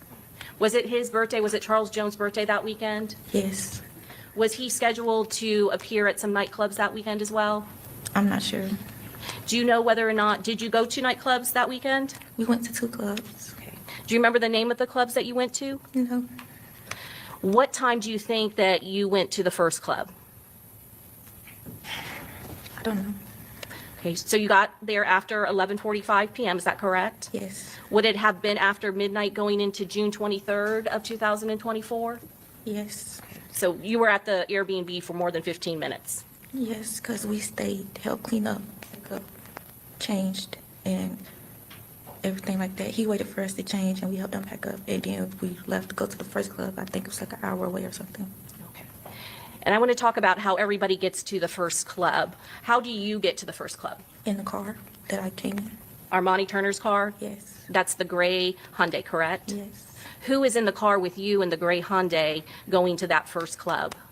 Me and Monty, I think. Or me, Monty. Armani Turner? Yes. Okay. Is there anyone else in the car with you that you can remember? I think Robert had got in then, or he got in after the first club. I don't know, but I know me and Monty was together the whole night. So. Okay. And you said it may have been Robert, is that correct? Are you referring to Robert Howard? Yes. But did you also say that he may not have gotten in at the first club, but maybe at the second? No, like on the way to the first club. Okay. I don't remember, but I know I was in the car with Monty. But after we left the first club, on the way to the second club, I know he was in the car with us. When we left the second club, I know he was in the car with us. Okay. So you were in a car with Armani Turner when you went from the Airbnb to the first club. Yes. Did other people from the Airbnb also go to the first club, but in other vehicles? Yes, they was already there. They were already there? You met them at that club? Yes, when we left, it was only the car Charles was in and the car me and Monty was in. We followed each other there. And so you're following behind the car that Charles Jones was in, is that correct? Yes. Do you remember who was in the car with Charles Jones? Everybody else, I think, like him, Gino, Xavier. Robert. So you believe Gino Norris and Robert Howard and Xavier Edwards were all at that point with Charles Jones in the car? I think so. I don't, And you went to the club? yes. Any instance or any incident that occurred at the first club? No, And you said you went to another club, is that correct? yes. Okay, now let's talk about, are you still in the same vehicle with Armani Turner when you go to the second club? Yes, I never changed vehicles. And at this point, does Robert Howard go from Charles Jones's vehicle into the vehicle with you and Armani Turner? Yes. Do you know whether or not there is another vehicle that Camilla Bentley is in? I don't know who that is. Okay. So were there some people in the group that you didn't know? There's a lot of people I didn't know. But did your vehicle stay with Charles Jones's vehicle? Wherever he went, we went. And at that second club, do you know approximately how long that you were at the second club? No, Was there any issue at the second club? no. What happened after you left the second club? We got in the car to go to the hotel. You're in the same vehicle the entire time? Yes. Who's in the vehicle with you at that point? Me, Monty, and Robert. Okay. And you said that Charles Jones was in the vehicle, is that correct, in the other vehicle? In his car, yes. Okay, and who was with him at that point when you're leaving the second club to go to the hotel? Gino, Xavier, and himself. Gino Norris and Xavier Edwards? Yes. So when you get to the other club, when you get to the hotel, what happens? He go inside for like 2 minutes. He come out. When you say he, you said he goes inside. Who are you referring to? Charles. Charles Jones? Yes. When he come out, he texts Monty and say, no, he called her, text her one dumb, forgot. And he was like, they said they gave his reservations away. So we like, okay, we finna look at some hotels. So we all just get on our phone and we start trying to find hotels that's near. And he said one of his other friends told him they went back towards where the Airbnb was because everything in that area was already booked up. So we was just on our phones trying to find a hotel that was close by because it was already late. So what happened at that point? We was in the car on our phones listening to music, and then we heard gunshots. So then we was looking like, Then I cut the radio down, and we heard them some more, and it sounded like it was closer, but we couldn't tell what direction that it was coming from. And we like, oh no, we getting shot at, and Monty put the car in reverse, and we just, yeah. Okay. So you said Armani Turner, she put the car in reverse, is that correct? Yes. And did anything happen in the parking lot when she put the car in reverse? Yes, I think it was his cousin car. They went in drive, we went in reverse, so we kind of hit each other. And then we just both ended up getting out of the parking lot. And when we got out of the parking lot, we seen a car, which we thought was Charles' car. So we made a U-turn, and when we made a U-turn, we realized it wasn't his car. And we ended up going down the street, and we seen the police, and we hopped out and was trying to tell them, like, oh, we just got shot at. But they wasn't listening, so we hopped back in the car and made another U-turn. So they hopped in their car, and they chased us, and they called for backup, and we led them to where we found Charles' car at. Okay. So you said that you ran into law enforcement, is that correct? Yes. And did all of you, Armani Turner and Robert Howard, all get out of the vehicle at that point? We got out. Me and Monty got out when we seen the police. And we was trying to talk to him. He wasn't listening. We hopped back in the car. Me, Robert, and Monty got out when we came back to the hotel and all the police was with us. And we didn't see his car. We rode around until we seen it. And when we seen it, everybody hopped out the car. Okay. And what happened when you hopped out of the car? The police had hopped out and told us to stop moving and told us to back up. And from where I was, I could see, like, in his car, because I was on the passenger side, so, like, I seen. And you said his car. At that point, did you notice Charles Jones' car in the parking lot when you came back to the hotel? Yeah, we had pulled up right in front of his car.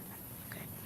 At some point, those police officers that you ran into on the roadway, did they come back and follow you to that location? When we got back in the car and pulled off, they pulled off with us. Okay. And they called for backup, and I guess the other officers met at the hotel, and they told us basically we was running from the police and not do that again.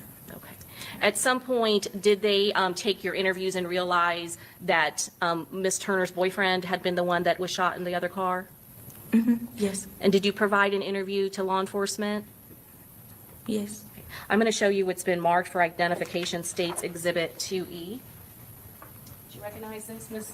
Randolph? Yes.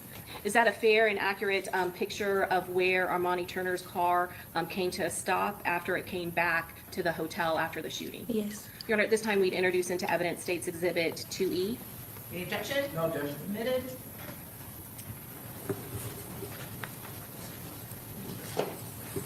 Ms. Turner, can I ask you, I'm sorry, not Ms. Turner, Ms. Randolph, can I ask you to step down and point out to the jury which car in this picture is the vehicle Armani Turner drove and the one that you were in all night?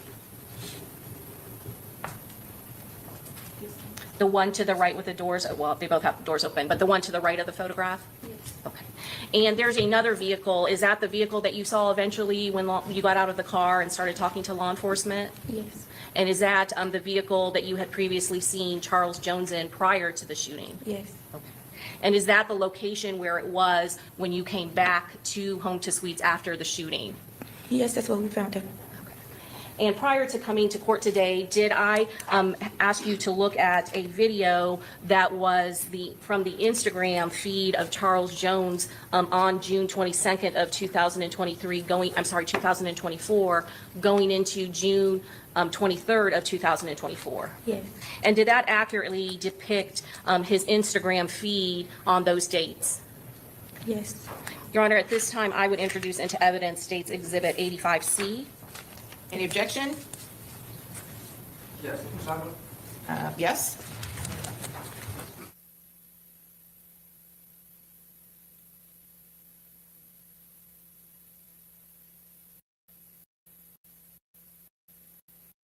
$95A? Yes, tell me. And yes, tell me again what item we're admitting. 95A. 95A. Okay, admitted.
Ms. Randolph, is this the location of the Airbnb that Charles Jones and his friends were having a party at June 22nd of 2024?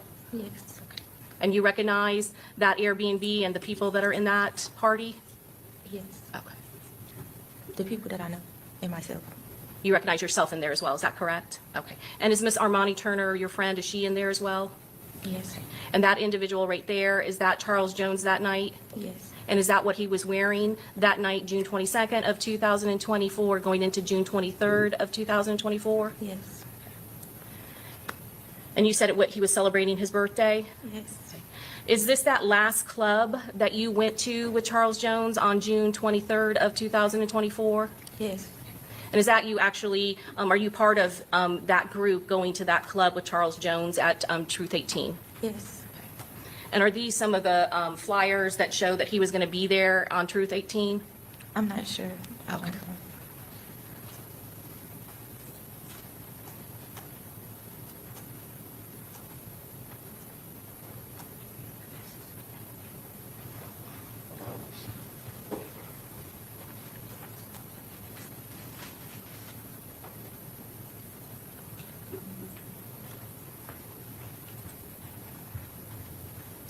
Ms. Randolph, after you got to that location where, and I'm going to go back to June 23rd of 2024, when you all got back to the hotel and saw Charles Jones' car, how long were you at that location before you were able to speak to law enforcement officers about what had happened?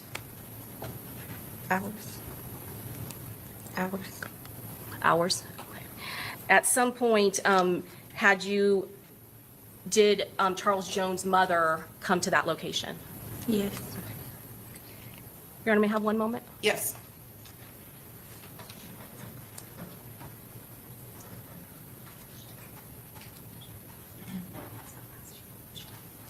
So in the video, I do want to ask you just one more question about that party at the Airbnb. And in the video, it can be seen that there is Don Julio, is that correct? Was there any special, to your knowledge, was there any special association with Don Julio to your friend Charles Jones, Julio Foolio? No, he doesn't drink. He doesn't drink at all? No. Okay, all right, thank you so much. Nothing further, Judge. Okay, Cross?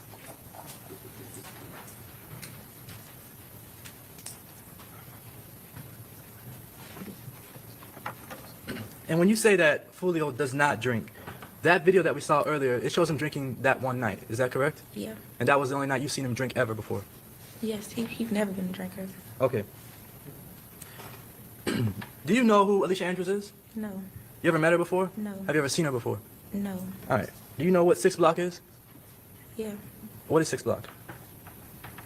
Something that he sang about. Something that Charles sings Charles about. Jones sang about? Yes. Okay. How long has Charles Jones sang about 6 Block? I don't know. He's been rapping since 6th grade. Okay. Has he been rapping about 6 Block since 6th grade though? He's been rapping about a lot of stuff since 6th grade. But what about 6 Block? I don't know how long he's been rapping about that. All right. Is 6 Block a group? No. Is it a gang? No. All right. If I were to ask you whether you're a part of 6 Block, would you say yes or no? No. You're not? You're not a part of 6 Block? No. Did you All right. see that I was a part of 6th block? I can't hear you. No. Okay. Are you a part of ATK? No. Do you know what ATK is? Yes. What is ATK? Something. A group, I guess. A group? All right. Do 6 Block and ATK get along? I don't know. I'm a girl. When you say you're a girl, what do you mean by that? I don't get into all of that. Okay. The night, you said earlier that you were following Julio Foolio around. Wherever he went, you all went. Is that correct? Yes. All right. You weren't in control of the vehicle? No. You weren't driving? No. And did you know where you were going every step of the way? No, I've never been here. At any point in time when you were riding around with your friends, could you have just gotten out of the car and went home? My ride. I was riding around with my ride. So you could not just get out of the car and go home, correct? No.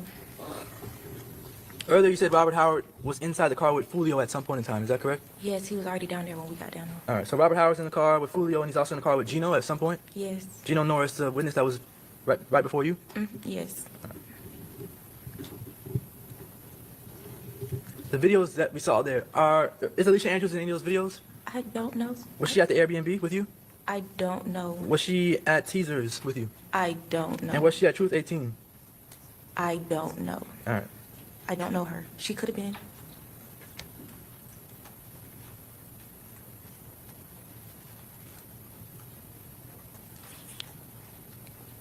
You're aware of, obviously, the type of music that Julio Foolio made, is that correct?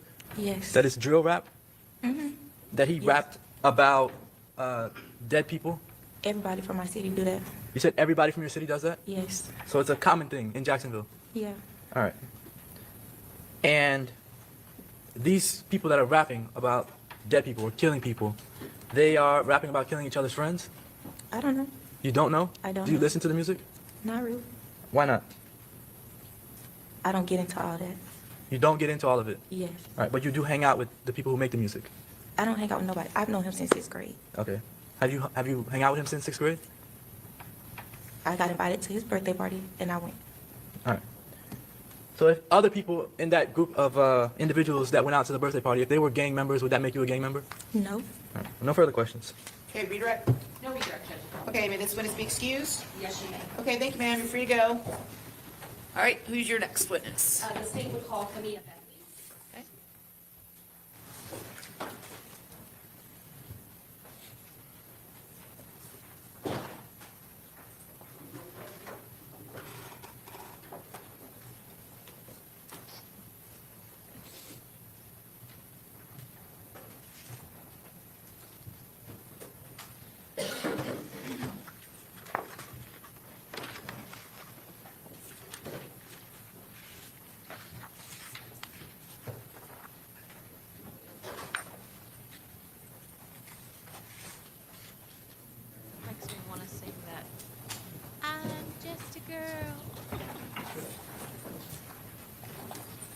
Do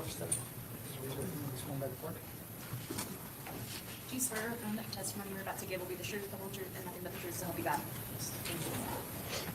Okay. Yes, yes, you should sit and you should speak loudly so that we can all hear you, all right? Into the microphone right in front of you.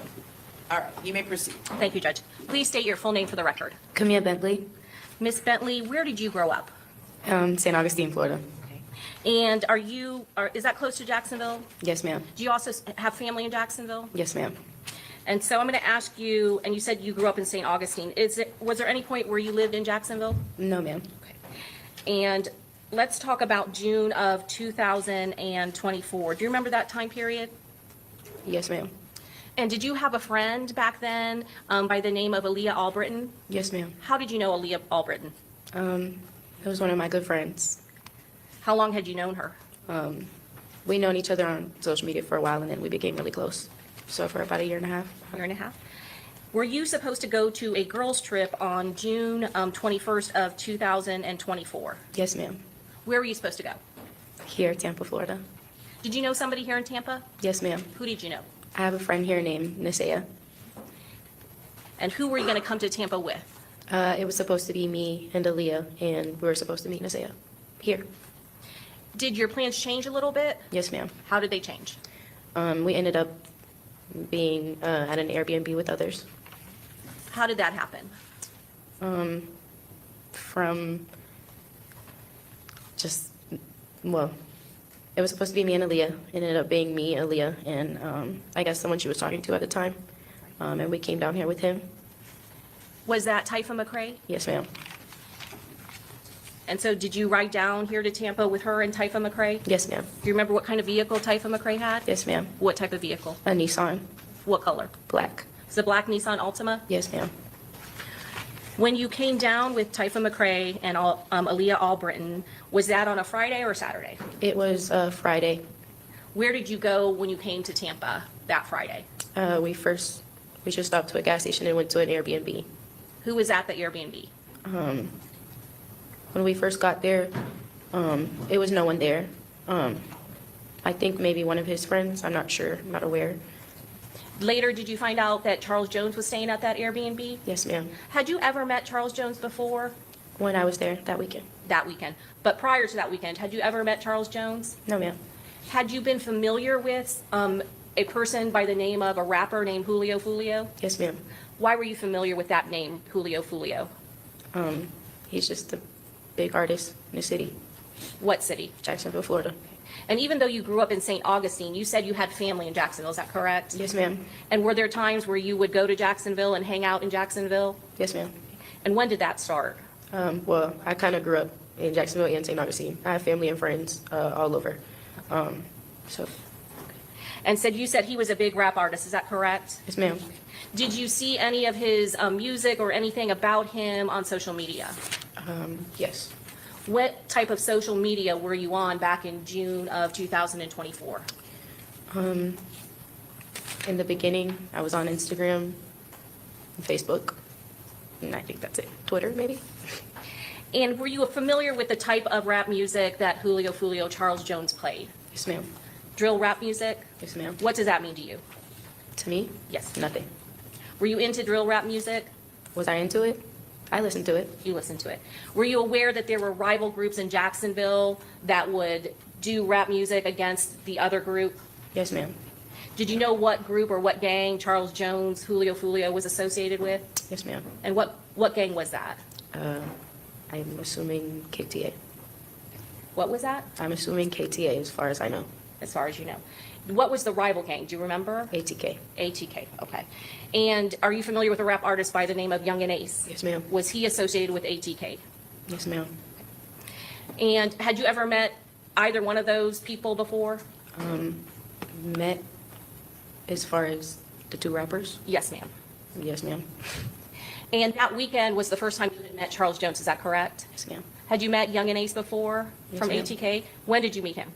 Probably when I was younger. When you were younger? Okay. Was it somebody that you personally knew and considered a friend or anything like that? No. Were you also familiar with him because of his music and his rapping in Jacksonville? Yes, ma'am. Were a lot of your friends familiar with both of those rap groups, ATK and Charles Jones, Julio Foolio? Yes, ma'am. So going back to that Friday and the Airbnb, you said that he wasn't there at first, is that correct? Yes, ma'am. At some point, did he get to that Airbnb? Yes, ma'am. What did you do the first night that you were there, that Friday, June 21st of 2024? Well, we first got to the Airbnb and there was no one there. And I was waiting for my friend Nisea to come get me and Aaliyah. And she finally showed. There was a backyard area with a pool, and me and the girls just sat out there, and I didn't realize that the guys were inside. And we came inside, but we weren't really around. We were just sitting in an area just by ourselves, just with the girls. And we left, and that was that. When you say we left, who are you referring to? Me and Nisea. Where did And you? Aaliyah. And Aaliyah. Where did you, Nisea, and Aaliyah Albritton go? We all went out. Where? We went to some club Where did you spend the night that night? at Nisea's house, Where did Aaliyah Albritton stay the night? at the B&B. The Airbnb that Julio Foolio had been? Did you know the address to that Airbnb? Right now, not off the top of my head, no. Was that the only time that you had been there? Yes, ma'am. Going now into Saturday, June 22nd of 2024, did you at some point go to a different Airbnb? Yes, ma'am. Approximately what time did you go to the different Airbnb? I can't tell you what time, but sometime in the afternoon. And is this another Airbnb that Charles Jones was going to be at and have a party? Yes, ma'am. At some point, did you and Nisea go shopping? Yes, ma'am. Did you run an errand for Charles Jones? Yes, ma'am. Tell us about that. I just remember when we went to the Airbnb, he asked if we could go to Walmart to go get a speaker so that he can have for the party. Okay. Did you agree to do that? Yes. Did you in fact go and do that? Yes, ma'am. Okay. And did he pay for the speaker that he asked you to get for him? Yes, ma'am. When you went back to the Airbnb, and this is a different Airbnb, is that correct? Yes, ma'am. Okay. Well, how many people were at the Airbnb at that point? I'm not sure. Honestly, don't know. Let me ask you this. Did your friend Nisea, did she hang out with you at the second Airbnb? She left early. Was your friend Aaliyah Albritton at the Airbnb? Yes, ma'am. Did you have your bags with you at that point when Nisea dropped you off at the second Airbnb? Yes, ma'am. What was your plan for that night? My plans for the night was to meet back up with Nisea, and me and Aaliyah and Nisea were going to go out because we were supposed to have a girls trip. At some point, were you aware that people were going to go to a club? Yes, ma'am. Did you get ready? Yes, ma'am. Where did you get ready? I was in a room at the Airbnb. I was by myself. And was there a party going on in the Airbnb during that time period? Yes, ma'am. Did anything unusual happen at the Airbnb during that time period? I'm not sure. I was in the room alone. Okay. No kind of gunfire or anything like that? Not that I'm aware. I was alone. At some point, do you all go to the club? Yes, ma'am. Where were your bags at that point? I just remember Taifa getting a call, and I think it was Julio saying he was going to put them in the car maybe for us because I guess they had to evacuate the Airbnb. Had you already left the Airbnb at that point? Yes, ma'am. Who did you leave the Airbnb with? Aaliyah and Taifa McCray. And where were you and Aaliyah and Taifa McCray going? We went to the first club. And at some point, you were alerted that they got kicked out of the Airbnb, is that correct? Yes, ma'am. All right. Were you worried about your bag at that point? Yes, ma'am. Okay. Were you already at the club or were you on the way to the club? When we got alerted that they were leaving the Airbnb, we were on the way. When you got to that first club, was that Teasers? I believe so. Was it a strip club? Yes, ma'am. Okay. Did Charles Jones and other people from the Airbnb go to that club? Yes, ma'am. Did you know if Taifa McCray, whether or not he was good friends with Charles Jones? I knew at the end. Yes, ma'am. Had you met Taifa McCray before then? Yes, ma'am. And prior to then, you didn't know how close they were, is that correct? I didn't know that they were friends. Okay. And you said that you were with Aaliyah Albritton and Taifa McCray? Yes, ma'am. Do you remember how many cars showed up from the Airbnb to that first club, Teasers? I'm not sure. I was in the room alone. So you didn't see when everybody left, is that correct? I didn't see anybody at all. Okay. So going back to Teasers, how long would you say you were at Teasers? Maybe it wasn't really that long. Maybe 45 minutes, maybe an hour, Where, maybe. sorry to interrupt you. Where did you go after Teasers? We went to another club that they wanted to go to. Do you remember the name of that club? No, but I remember it had stairs. Was it on the second floor? Yes, ma'am. And again, who were you riding with from that first club, Teasers, to the second nightclub? Taifa and Aaliyah. In the same vehicle, Typha McRae's vehicle? Yes, ma'am. When you got to the second club, do you know whether or not there were other cars from your group or your party going at the same time at that point? At that point, yes, ma'am. How many cars do you remember were in your group, or do you know? I'm not aware. I don't know. Were you paying attention to who you Not were going really. with? No. So now I want to talk about the second club. You said that it was on a second floor, is that correct? Yes, ma'am. Do you remember how long you were at the second club? Maybe the same time we were at the other one, maybe like an hour. And you mentioned all the people that were in your car. Did all of them go into the second club? It was just me and Aaliyah and Taifa in one car, but yes, we did go in there. Was Charles Jones at that club? Yes, ma'am. And did he have other people with him at the club? Yes, ma'am. And how long would you say you were at the second club? Maybe like 45 minutes to an hour, maybe. I don't remember. When you left the club, do you know what the plan was at that point? Where were you going? I initially thought we were going to come back home that night, but I believe that they were just really tired and they wanted to lay down and get some rest instead of hopping on the road because it was late. And I guess no one wanted anything to happen. Anything can happen at night. So I guess they just wanted to rest. Was it in the pretty early morning hours at that point? Yes, ma'am. Did you know what exactly time it was at that point? I think maybe like 2 in the morning, close to 3 maybe. Were you keeping track of the time? No, ma'am. What happened when you all left the club? We all followed each other to a hotel. Were you familiar with that hotel? No, ma'am. When you got to the hotel, tell me what happened.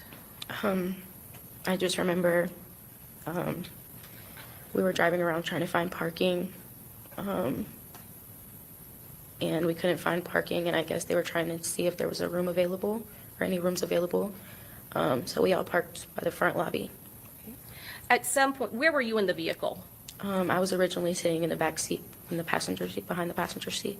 Who was driving? Taifa McRae. And where was Aaliyah Albritton? In the passenger seat. Okay. At any point, did Typha McRae leave the vehicle? Yes, ma'am. Why? Aaliyah said she needed to use the bathroom.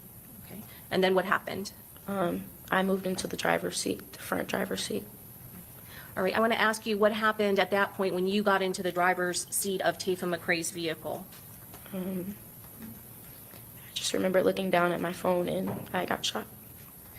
Did you hear any gunshots before ma'am. you got shot? Okay. How many gunshots did you hear? A lot. After you got shot, what did you do? I prayed and I asked God to cut the car on because there was no keys in the car.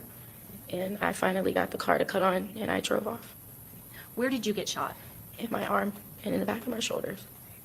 Do you know where you were going at that point? I just wanted to get away. Did anything happen in the parking lot as you were trying to get away? I just remember everybody was just trying to back out of the cars and just try to save themselves. And where did you go? I remember pulling out of the hotel and I made a left down the street and I seen a police car and I stopped at the light and I instantly thought about everybody that I left behind at the hotel and I wanted to make sure they were okay, so I turned around.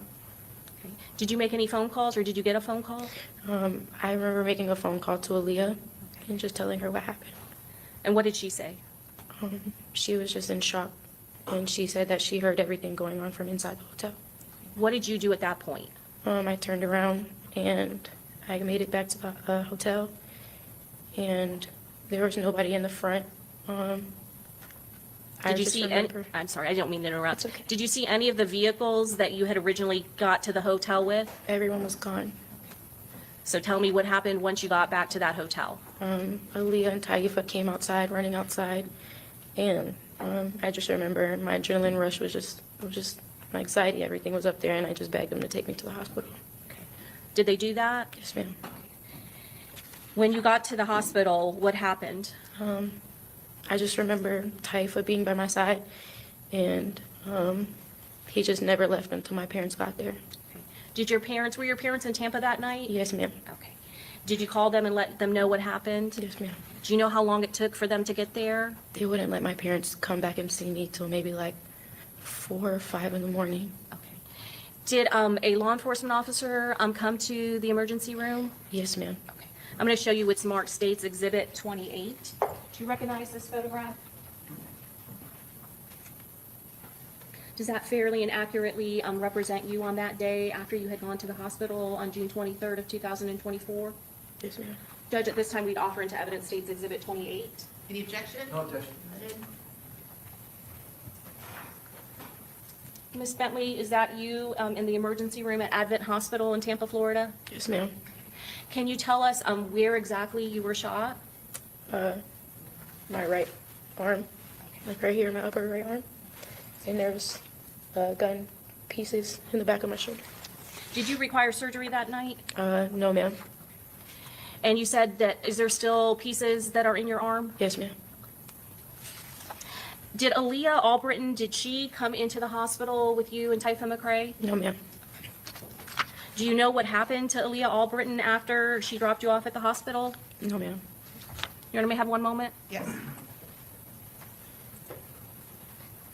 Judge, at this time, we pass the witness. Okay, cross-examination.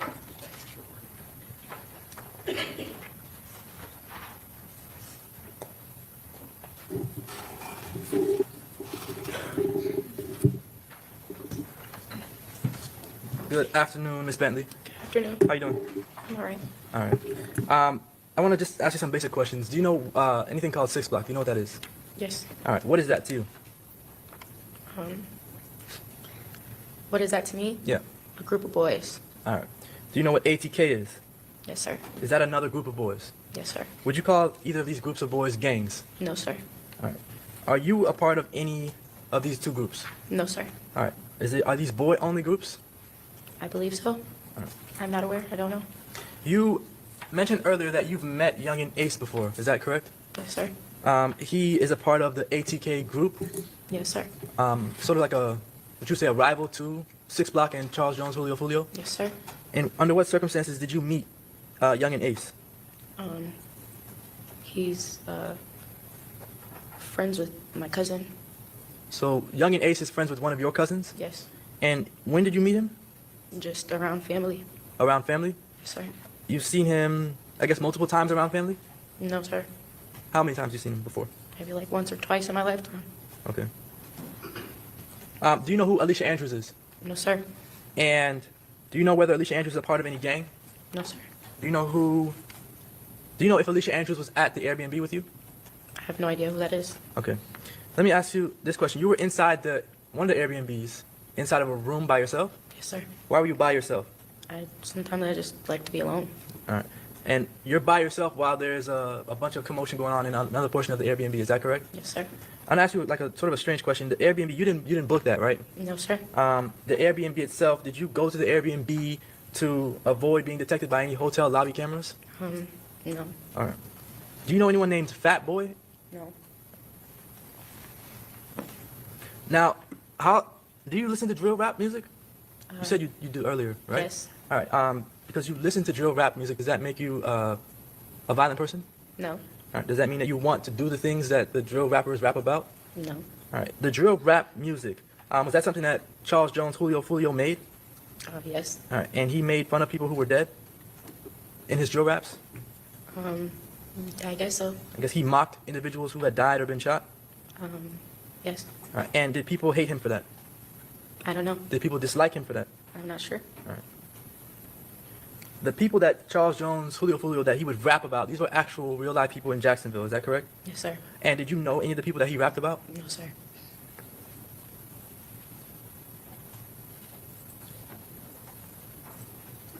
I don't have any other questions. Okay, thank you. Redirect? No, you're right. Okay, may this witness be excused? Yes, you may. Okay, thank you, ma'am. You're free to go. Okay. All right, here's your next witness. Officer Scott Charles. Okay.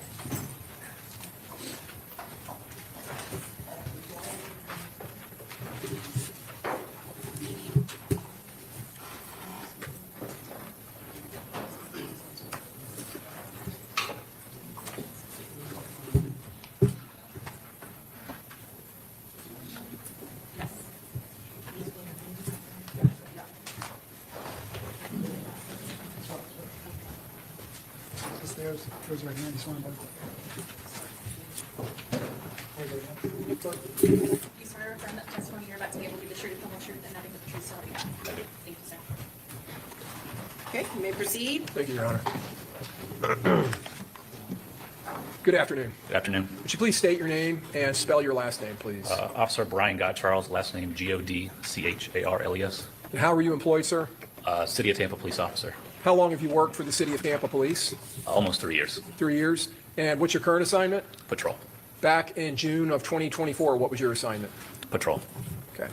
Are you certified by state of Florida guidelines and regulations as a law enforcement officer? Yes. Did you attend a police academy at the beginning of your career? I attended a police academy in Philadelphia. Philadelphia, okay. I wanted to talk to you about that. Did you have to attend a police academy here in Florida when you came here, or did your certifications from Pennsylvania transfer? I did an equivalency of training An course. equivalency? Okay. How many years did you work in Philadelphia in law enforcement? Around 5. In what agency? Philadelphia Police Department. Okay. And did you work patrol there? Yes. Did you work anything else other than patrol? No. Now, here in Florida, you've indicated that you are certified as a law enforcement officer by Florida guidelines and regulations, correct? Yes. Does that require you to maintain annual certifications or qualifications or training of any type? Yes. Do you undergo periodic training as a law enforcement officer with the Tampa Police Department? Yes. I'm going to call your attention to the early morning hours of June 23rd, 2024. Were you on duty in the early morning hours, like say around 5, 6 o'clock in the morning? Yes. Is the city of Tampa, is it divided the jurisdiction into districts? Yes. And what district covers the area near the University of South Florida, or I'm sorry, yes, University of South Florida near Fowler and McKinley? District 2. District 2. Is that still your current assignment? Yes. And at the time you were assigned in that district? Yes. Did you have occasion to respond to a shooting call at a hotel complex at McKinley and Fowler? Yes. That area of that hotel complex, is that entire complex, the University of South Florida, and all the areas surrounding it contained within Hillsborough County? Yes. And is that area contained within the city of Tampa, Yes. and within your jurisdiction? Yes. There are areas near there where the city's jurisdiction ends and the sheriff's office begins, correct? Correct. But not that area? Correct. Okay. When you responded there, were there other officers there on scene? Yes. Were there other agency officers there on scene? Yes. And what agency? University of South Florida Police. Okay. And when you responded there, did you respond to an area on the southeast edge of that property? Yes. May I approach the witness, Your Honor? Yes. Showing you what's been marked as States 1. Just trying to orient it here. Okay, so it's oriented like a normal map. McKinley and Fowler? Correct. Do you recognize this area depicted in this aerial photograph? Yes. Does this photograph accurately depict the area that you responded to and that encompassed the multiple crime scenes in that area? Yes. Okay. Your Honor, I would tender States 1 aerial photograph of the hotel complex. Any objection? Okay, admitted. Move to tender and publish, Your Honor. Yes. Publishing States 1. Okay. Can you see that screen, officer? A little bit. Okay. If you need to reposition, please do so. You can come off the witness stand. Okay. If you need to. Okay.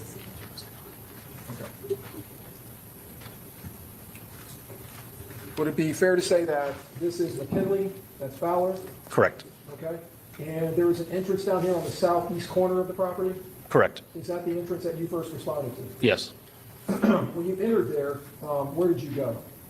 I went to I kind of stayed right there because I saw another police vehicle, and I got out of my car because I thought another officer was there, because at that point in time, I didn't know where the scene was. Okay. Where was the other car that you saw? So right as you enter there, it was just right off to the right, out of the way of the entrance. Okay, so it would be to the north? Yeah, to the north of that entrance. Okay.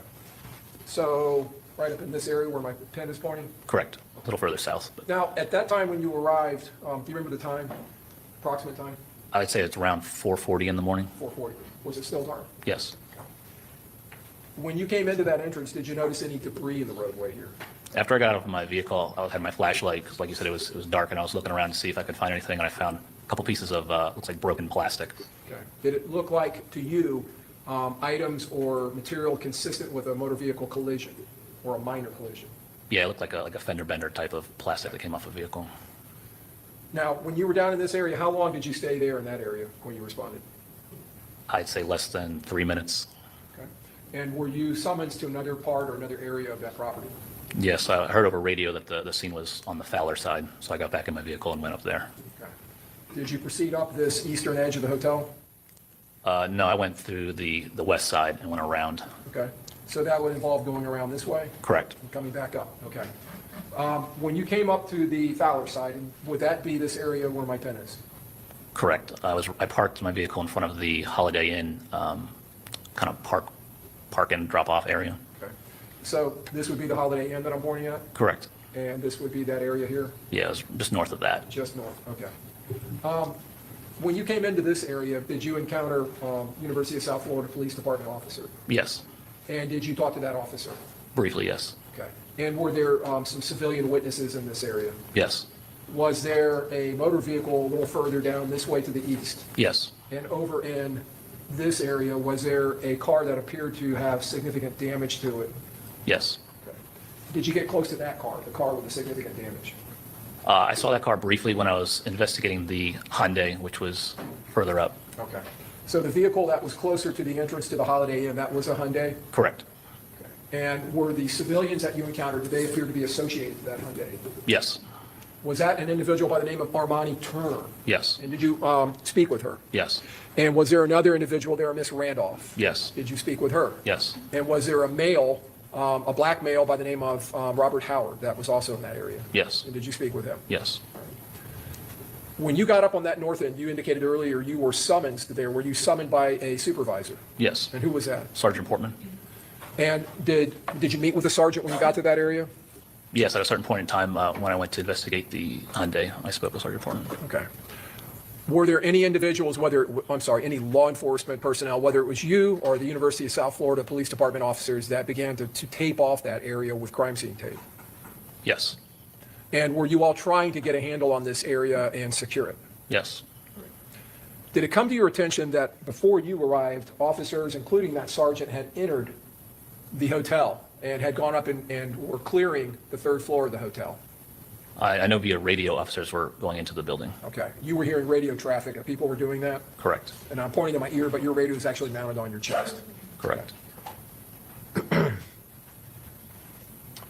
After you were in that area and you spoke with those witnesses and your sergeant and the University of South Florida Police Department officer, did you at some point after being in that area for a while, did you then travel to another part of the complex? Yes. And where was that? So I was trying to locate the scene of where the casings would be. Okay. So I went east, kind of in the parking lot, east and then south, and I ended up finding the casings at the south side of the Home 2 Suites by Hilton, Okay. near their carport.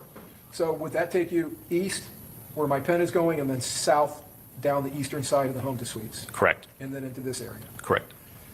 When you got into this area, is this an area where you started looking for shell casings? Yes. Did you see what appeared to be damage to the front of the south end of the building? I saw one window that had been shot by something, it appeared. Okay. And did you find casings in that area? Yes. And approximately right where my pen is in this area? Correct. Right to the west of the portico, the entrance? Correct. Okay. And those shell casings, did they appear to be pistol Yes. rounds, 9mm casings? Yes. Did you find any rifle casings? No. Now, when you got down on the south end of the building, was it still dark? I believe so. And did you stay in that area down there as the sun came up? Yes. And you had a pretty good look in that area around that parking area? Yes. Or, I'm sorry, the portico, the entrance on the south end of the hotel? Yes. All right.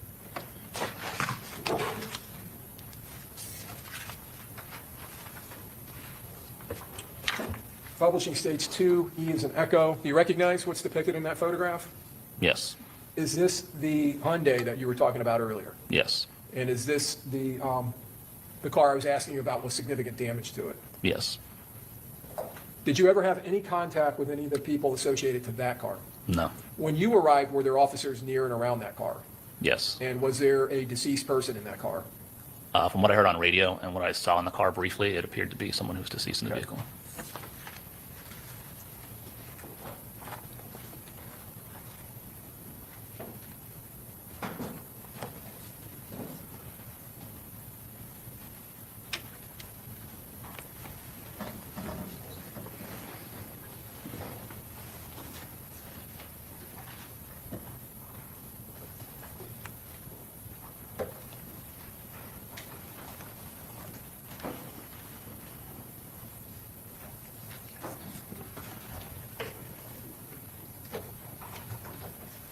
Your Honor, we would tender states 7A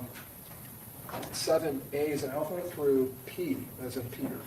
Any objection? No objection. Admitted.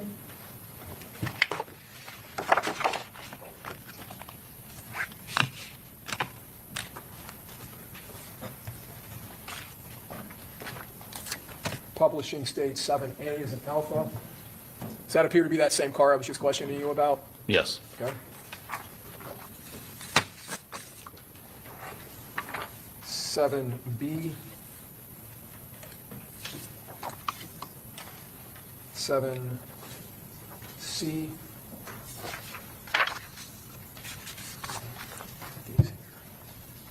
7D is in Delta. 7E is in Echo. 7F is in Foxtrot. 7G is in Golf. 7H is in Hotel.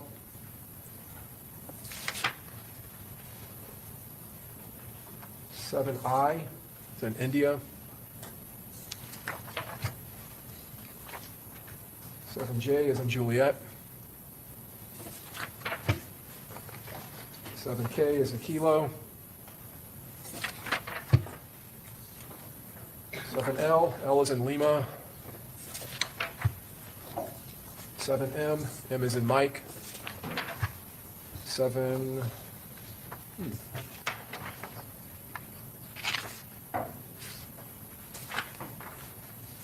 You have one moment, Your Honor. Yes.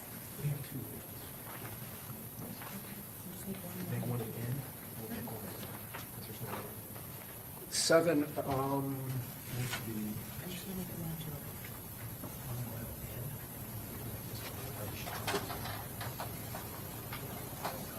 okay. All right, 7N is in Nancy. 7O is in Oscar. And 7P is in Peter. Okay. The damage that you saw in that vehicle, did it appear to you to be from gunfire, from gunshots? On the Charger, yes. No. Have you ever seen that type of damage before on vehicles? Yes. Sheet metal and motor vehicle glass? Yes.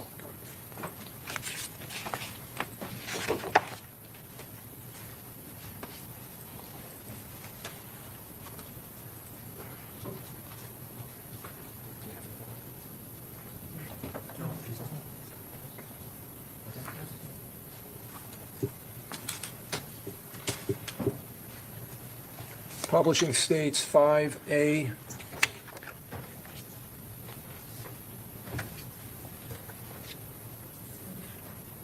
In this photograph, is this a view, Officer Guy Charles, from the southeast section of the home to suites facing through the portico entrance? Yes. Okay.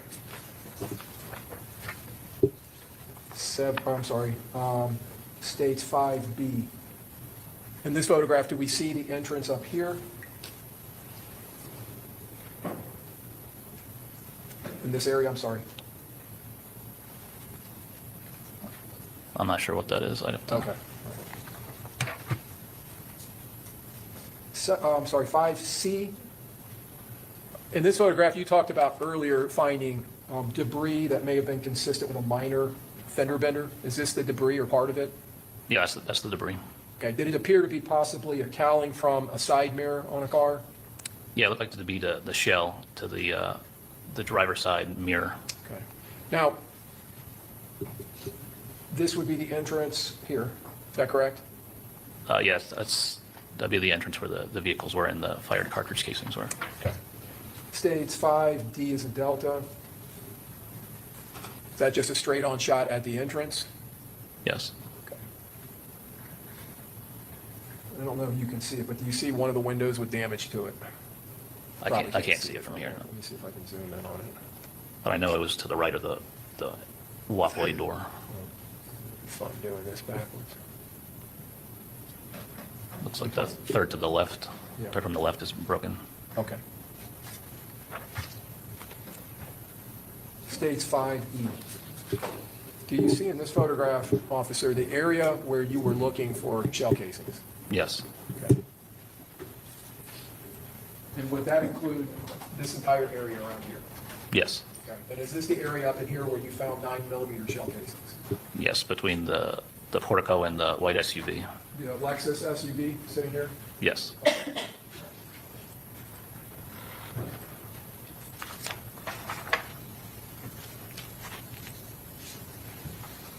Publishing 5F.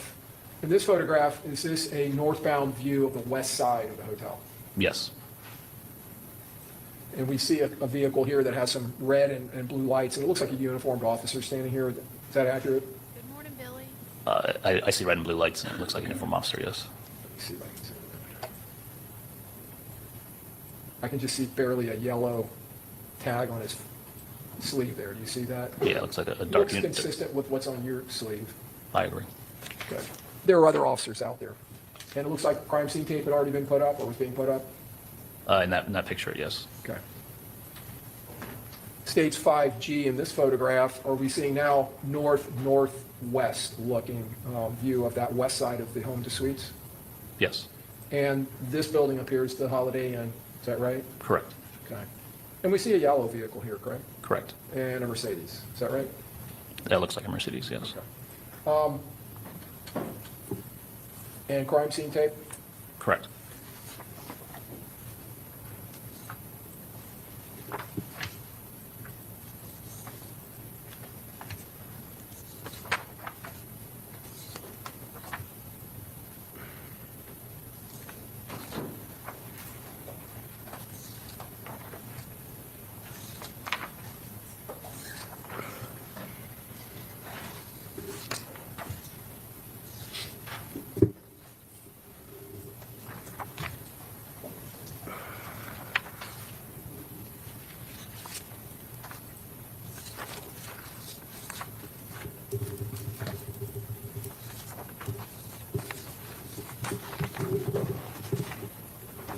Stage 5W. In this photograph, now that debris in the southeast section has been marked with evidence markers, is that correct? Yes, And have you seen evidence markers like that before? yes, Is that something that is utilized by crime scene investigators when they're marking evidence yes, for documenting during photographing and for other purposes, collection of evidence? yes. All right.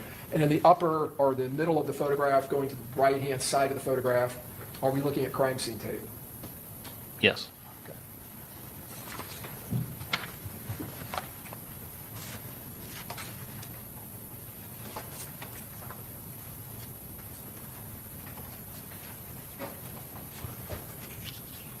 State would tender states 6A through Q is in Quebec. I think you've seen this, counsel? You saw this? Yeah. Okay.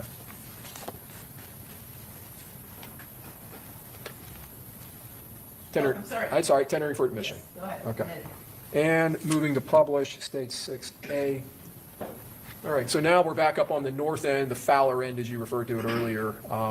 This would be the Hyundai, is that correct? Correct, And this roadway up here would be Fowler? correct. All right, and we see the Holiday Inn photograph down here, or I'm sorry, sign down here? I can't see it from here, but Okay. that building would be the Holiday Inn. Okay, and this roof here would be over their portico or entrance? Correct.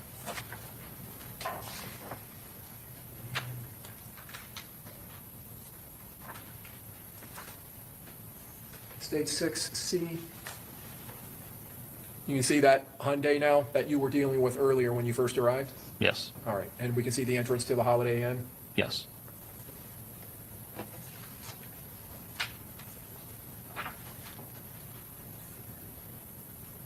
Stage 6E, as in echo. Can I have one moment, Your Honor? Yes.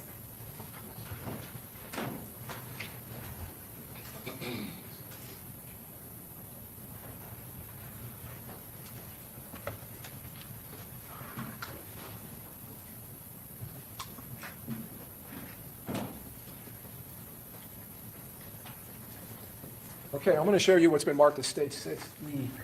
You said earlier when you had come into contact with that motor vehicle that there was an individual still inside of it, a deceased individual? Correct, Okay, you see him there in the photograph, or at least his legs? yes. Stage 6F is in Foxtrot. Is this a view from the back seat of that individual? Yes, Did it appear to you when you saw him that he is straddling, his body is straddled through the two bucket seats across the center console with his head back here? I only saw it through the windshield, so I didn't have a great view. All right.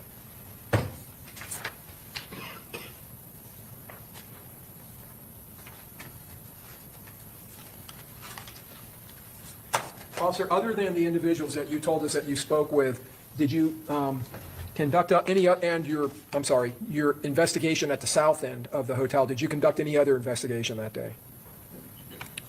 When the window was shot, I tried to see if they can get camera footage. Inside of the lobby? Yeah, inside the lobby, and I tried to find a bullet that went inside the gym area of the Homes 2 Suites by Hilton. All right. So the gym area, in the photograph we looked at, that was facing directly at the entrance from the south to the north. You have the entrance there under the portico, and we had those windows to the right. Were those windows to the gym area? Yes. Okay. Did you actually enter the gym, go in through the lobby and look in there for a projectile? Yes, someone gave me access, and I was unable to locate a projectile. Okay. While you were there on scene, and I believe you cleared that scene sometime between 6 and 7 that morning? Yeah, I left around 6:30, I believe. Okay. Were detectives or crime scene investigators on scene by the time you left? I believe so. Most of the investigation started up north on the Fowler end, and then it kind of progressed down towards me. Did you notify either your supervisor or detectives about your finding of the shell casings on the south end? I went over radio as soon as I found them. We have one moment, Your Honor. Yes. No other questions at this time, Judge? Okay, cross-examination?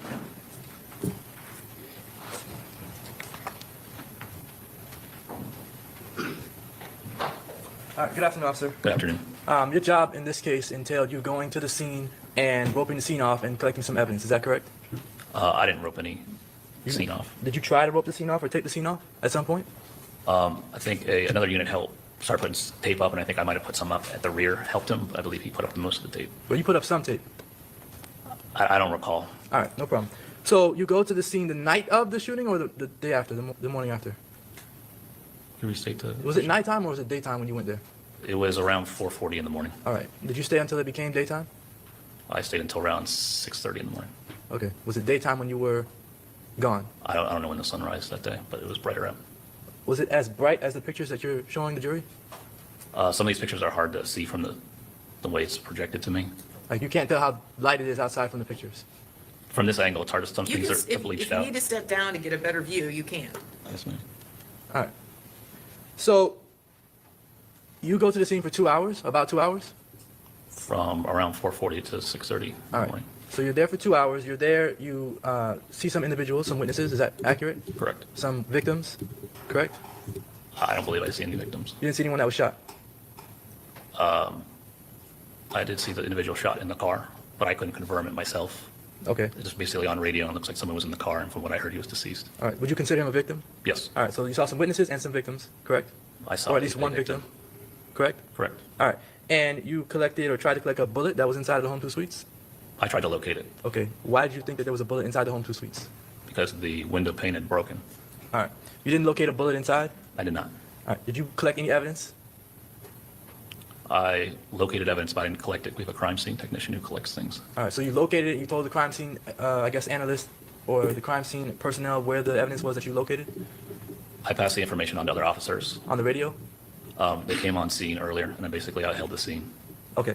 All right. So did you ever speak to the lead detective in this case, Detective Ramos? I don't believe I did on scene. All right. Maybe afterwards. Maybe after? All right. And do you know who Alicia Andrews is? I've never met her. All right. Did you do any investigation after that 2-hour period where you were on the scene? I know I've had follow-up with the state attorney's office. All right. That's just to prepare you for trial, right? Correct. But that's not an investigation in this case. I would say no. So your investigation stopped at 6:30 on the morning that Julio Foolio died.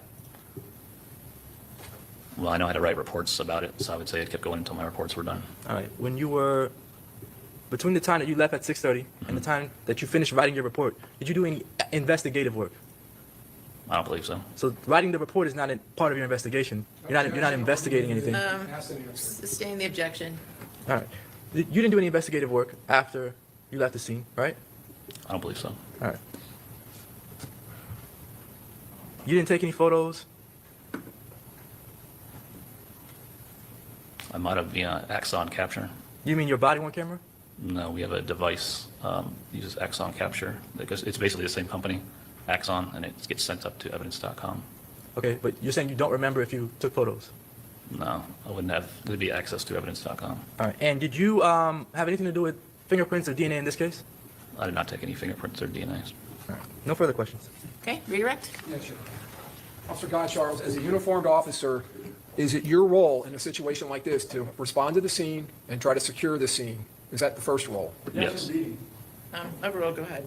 Is another part of your role to try to secure the scene, like I was asking you about with crime scene tape, or make sure someone does, to try to protect its integrity? Yes. I didn't put a crime scene tape in the front, but I might have helped someone in the rear, the south end of Home 2 Suites. Okay.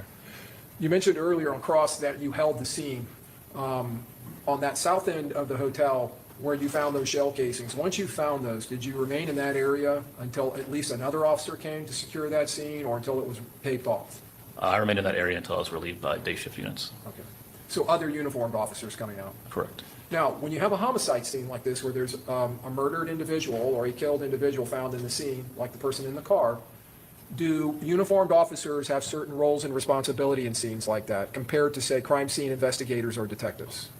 I would agree with that statement. All right. And would one of those be to hold perimeter? Yes. And would one of those duties be to take a crime scene log of anyone who's entering past the tape into the crime scene or exiting the crime scene? Yes. Have you ever had occasion to do that? I've done a crime scene log before. Hold a Yes. crime scene log, either in Philadelphia or down here? Yes. When detectives arrive out to the scene, do they begin investigating the case, the homicide itself? I would assume so. Right. And homicide detectives, would you agree with me, their role is to investigate homicide cases? Overall, go ahead, if you know. Do homicide investigators, homicide detectives, do they investigate homicides? Yes. When you respond to a scene like this as a uniformed officer, once a detective, whether it's a homicide scene or a rape scene or a burglary scene, do you continue investigating once you're relieved by a day shift, or you're told you can clear that scene and go to your next duties? Not an on-scene investigation, no. And as far as collecting evidence or photographing evidence, is that a role that is accomplished by another section of the Tampa Police Department typically? Usually our crime scene investigators. And you have crime scene investigators at the Tampa Police Department? Yes. As far as the homicide unit, is that a single detective unit or a multiple detective unit? Multiple detective units. And are there detective sergeants that supervise that unit? Yes.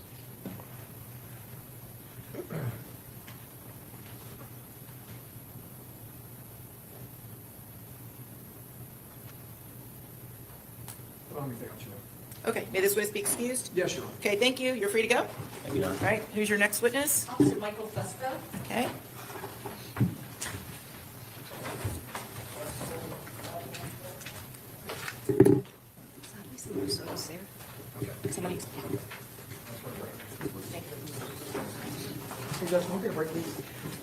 Sure. Is this witness going to be relatively quick or no? Relatively quick, Judge. Okay. All right. Like, how quick? Because we're probably going to break at 5. Will we be done by 5? Maybe not? Probably. Okay. Can wait till 5, or is it like, is that yes, or can we? Okay, no, it's all right. Okay, we'll take a quick, 2 minutes, 2 minutes. We'll take a break, and if anyone needs to use the restroom, you can do it now, and then we'll wrap up with our last witness.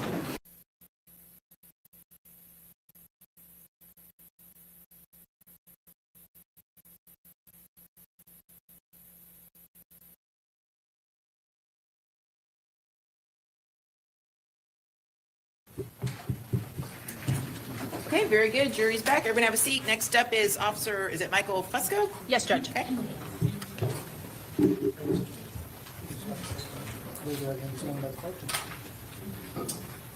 you swear or affirm that the testimony you're about to give will be the truth, the whole truth, and nothing but the truth, so help you God? Thank you. Okay, good afternoon. You may proceed. Thank you, Judge. Please state your full name for the record. Yep, Officer Michael Fusco. How are you employed? I'm employed with the University of South Florida Police Department. How long have you been with the University of South Florida Police Department? I've been sworn in for about, I think, 2 years and 8 months, but I was a civilian there as well before. Where is USF, the University of South Florida, located? It's going to be between Brewster Downs, Fletcher, 50th and Fowler, just quite a few blocks. And what county is that located in? Hillsborough. And what jurisdiction does the University of South Florida Police Department cover? 1,000 feet off of anything the university rents, owns, or leases. Now, you kind of given a broad, I know the campus is big. Do you know where Home to Suites is located and Holiday Inn, that kind of 3 strips of hotels? Yes, ma'am. Where's that located? It's just south of Brisbane Downs and Spectrum Boulevard, which is part of our jurisdiction. Okay. Now, I'm going to go to June 23rd of 2024, the early morning hours. Were you working on that shift? Yes, ma'am.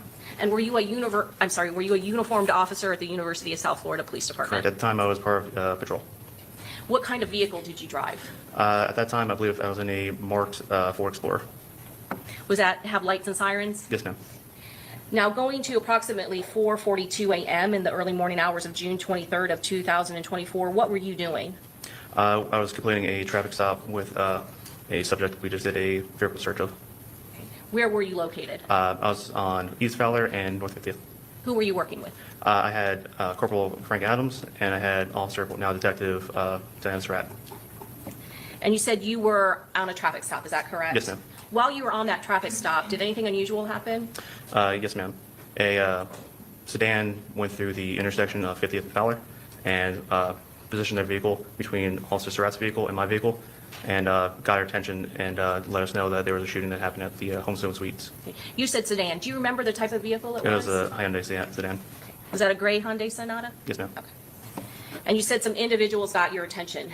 How did that happen? What did they do? Yep, there's 3 individuals, 3 occupants of this vehicle. One individual exited the vehicle, and 2 other ones had loud screaming, saying that there's been shooting, and one of them said that her boyfriend had been shot. And you said 3 individuals. Can you tell us what the sex of each of those individuals were? Yes, there was one male who was positioned in the rear passenger seat. I believe that was Mr. Howard. Then there were 2 females. One was Miss Randolph, another one was Miss Turner. Okay. Miss Turner was one who was screaming that her boyfriend had been shot. Okay. Did you know their identities at that point? No, I found out later on. That's something that you learned later on? Correct. Okay. Now, when they said that, as soon as they said that, what did they do? They're screaming typical emotions when, someone has witnessed a shooting being involved. So they were very animated. Okay. And after they got out of their vehicle, did they do anything else? They got out of the vehicle. Once I was approaching mine to get in the vehicle to respond, they spun back around and traveled to the Homes to Go Suites as well. Okay. Did you realize they were going to leave again in their vehicle? No. Okay. What did you do when you saw, you said their vehicle spun around? Can you kind of describe what they did exactly? So when I got my vehicle, because I was actually in front of them, I'd gone to the U-turn lane, and I didn't notice they were going the opposite direction until I was already driving on Fowler. So And what do you mean they're going the opposite direction? they're driving the wrong way of traffic. Okay. They're going westbound in the eastbound lane. And I think you said it was Armani Turner who was originally driving? I don't know who was originally driving. I believe it was, but I can't. You can't say for certain? Yes. Okay. But you said the male got out of the passenger seat? He was sitting in the rear passenger seat. Rear passenger seat. So if there's 2 females and 1 male, one of the females was Females. driving? Okay. Yes, ma'am. And after you saw the car go down the wrong way, going the wrong way on that street, what did you do? I still continued my way to the shooting. Obviously, my job as an officer is to preserve life. So if there's any chance to preserve life, I'm going to look at the immediate threat, which was the shooting. Okay. So she gave you some initial information that her boyfriend has been shot. Was she able to tell you the location of where the shooting occurred? She was in the Homes to Go Suites. Okay. So is that the direction you headed in? Yes, ma'am. Okay. What side of the road are you going on? The correct side. As you're responding to Home to Suites, can you still see that gray Hyundai Sonata? So momentarily, but I was going a little fast, and I was. Did you eventually get to the Home to Suites? I did.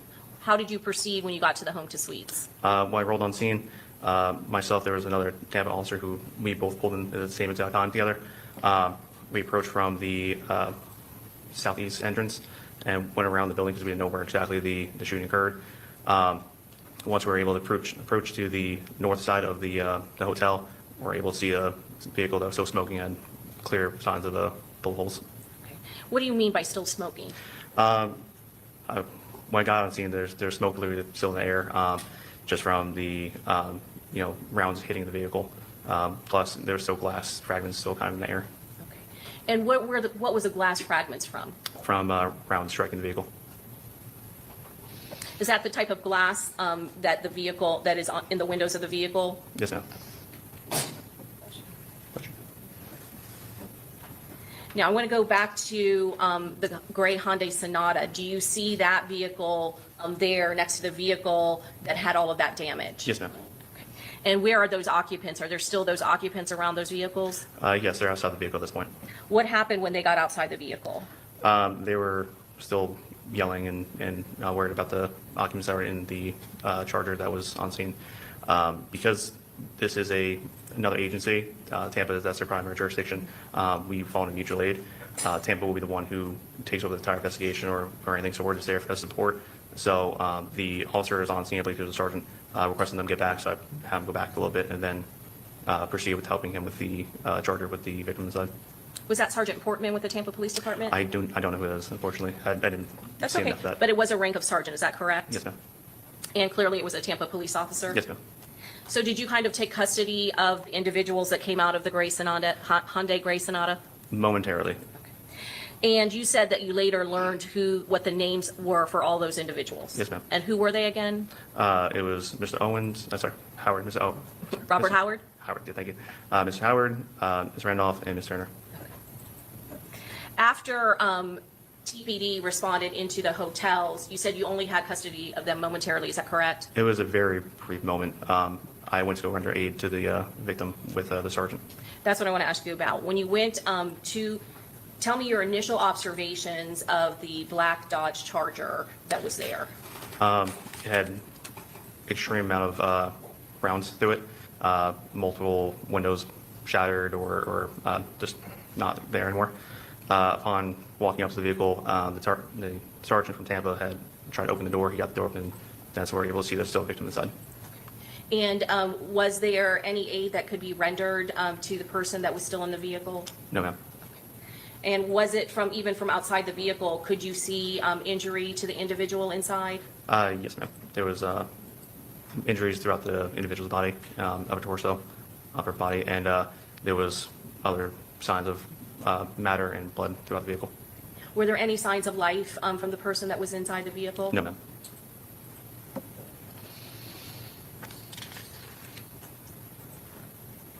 I'm going to show you, it's already in Evidence States Exhibit 2E.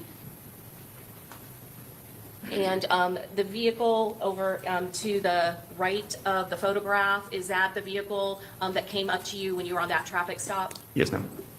And is this the second vehicle that you said when you pulled up that you saw that still had the person inside? Yes, ma'am. Your Honor, this time we would pass the witness. Okay, cross.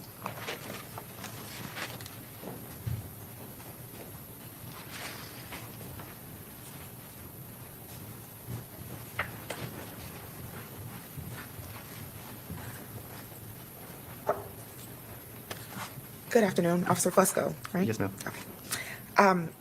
You mentioned that you were on a traffic stop when this all occurred, Correct, yes, ma'am. and that was unrelated to anything that you ran into afterwards? Correct. Okay. About how long would you say you were on scene at the shooting? The shooting, approximately 20 minutes or so. Okay, and in the time that you were there, you didn't take any photos of the scene? Correct. You didn't take any sworn witness statements from any of the three individuals that reached out to you or that came to the scene where you were? Correct. You didn't do any processing on the scene? Correct. Right. And in the 20 minutes that you were there, other than those three individuals, and obviously the officers that you would speak with, do you come into contact with any other witnesses or any other individuals? No, ma'am. Okay. You mentioned that you went inside of the hotel. I did not go inside. You did not go inside the hotel? No. Okay. All right, you didn't collect any physical evidence while you were on the scene as well? Correct.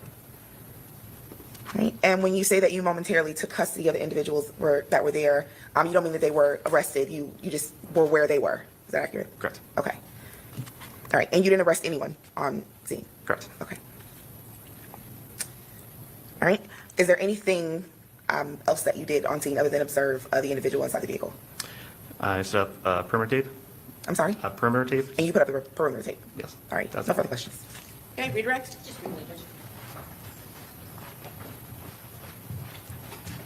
Officer Fusco, as a agency that is assisting another law enforcement agency, would it be your role or responsibility or the USF Police Department's responsibility to collect any evidence in this case? No. Would the originating agency, Tampa Police Department, would they have assumed the responsibility of the crime scene and collection of evidence in this particular case? Yes, ma'am. But as a fellow law enforcement officer, you would assist whenever requested by a fellow law enforcement officer, including one from the Tampa Police Department? Correct, yes, ma'am. And you did do a report regarding your involvement in this particular case and the assistance that you rendered to Tampa Police Department. Is that correct? Yes, ma'am. Nothing further, Judge. Okay, may this witness be excused? Yes, ma'am. Okay, thank you. You're free to go. Do you have any other quick witnesses that are here so they don't have to come back tomorrow? Judge, I don't think we need to call anyone else today. Okay, all right, very good. Okay, so it's 5:05, so we will break for the day. Just remember my previous admonition, don't read, watch, listen to any media related to this case, don't do any independent investigation, and don't speak to anybody about this case at all. We will begin tomorrow morning at 9 a.m. All right, so we'll have a good evening, we'll see you tomorrow. All right.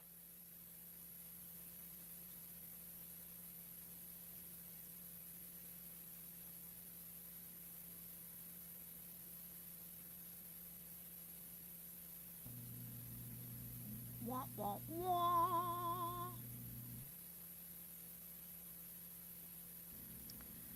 So. Okay, very good. All right, so what's the lineup for tomorrow? Judge, I actually think this time has a lineup, but hold on, I might be looking.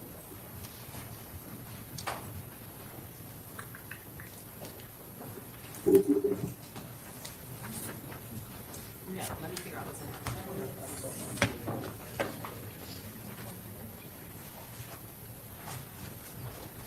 I think it's Anna because she has our witness lineup. Okay.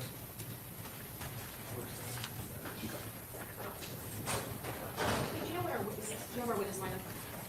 Sorry about that. I didn't want to go here.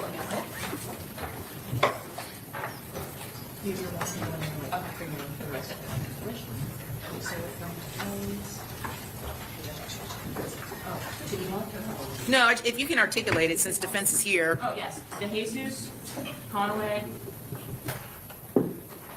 Aramonte, Gabor, Calderero, Legg, Portman, Kansas, Martinez, Adams, Stevenson, Douglas,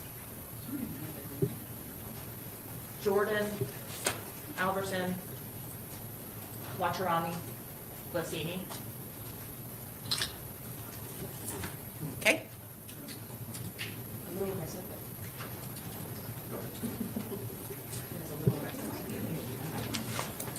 Okay, very good. So see you guys tomorrow morning at 9 a.m. Great, thank you. Yeah, she don't seem to take much poo-poo. She don't take much crap.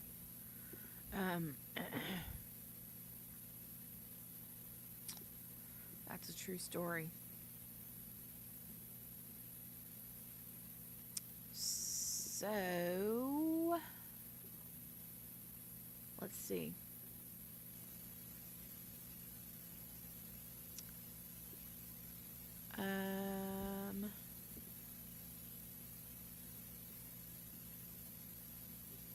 Hold on, I'm trying to think real quick. Let me figure out what I'm going to do here. Because day 2, it looks like they're currently on lunch break.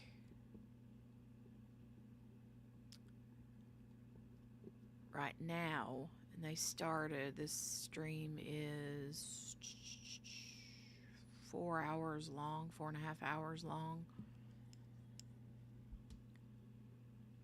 So, da da da da dun. Dun dun dun dun dun dun.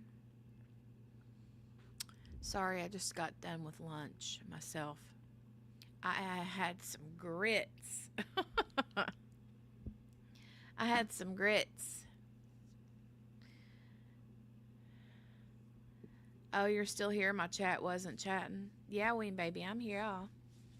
I'm here. Not comparing her to Bev. She does favor the emote, right? Does anybody else like grits? Raise your hand if you like grits. I like grits.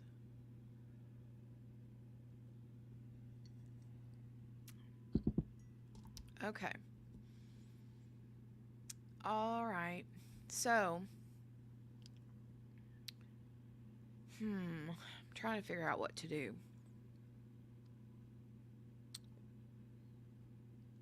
Trying to figure out what to do. Because they're having Friday, tomorrow is going to be a half day or a short day. So,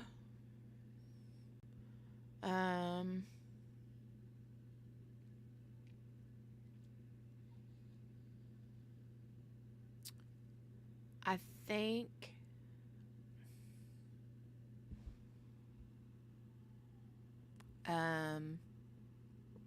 can you guys hear me okay?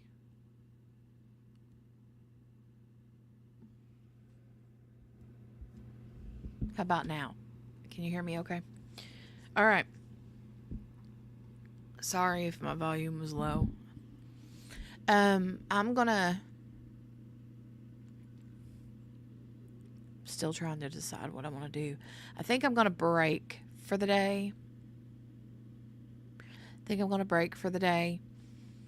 And then tomorrow do day 2 and see how far we can get. Hopefully get into day 3. I don't know. We'll see.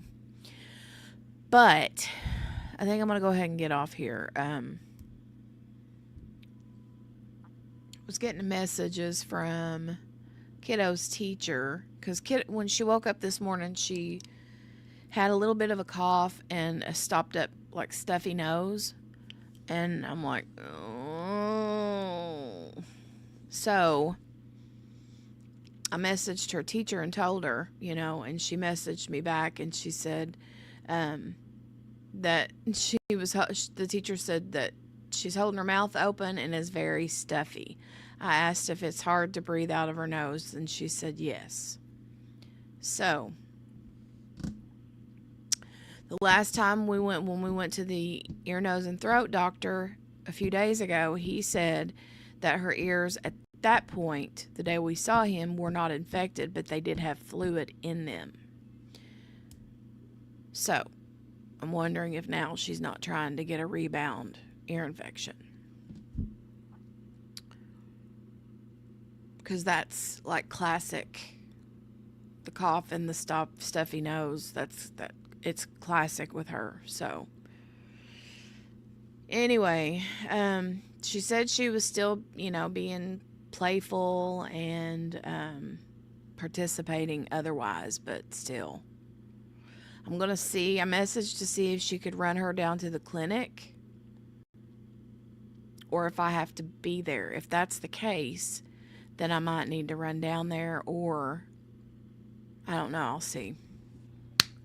Because I want to get on top of that. If it's something ear infection wise, I want on top of it now and not days from now. So. Yeah. I know, Brenda. I hope not to. I hope not. Ugh. God.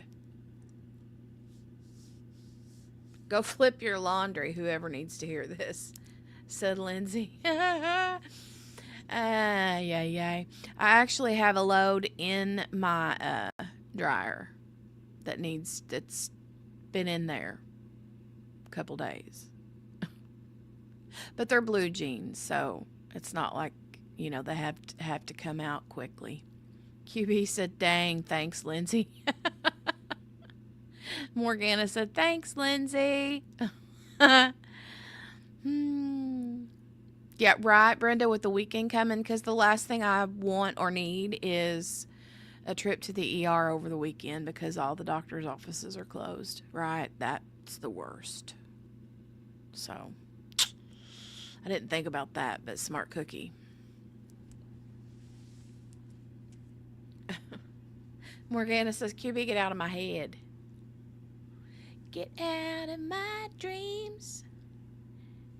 Get into my car. Do-do-do-do-do.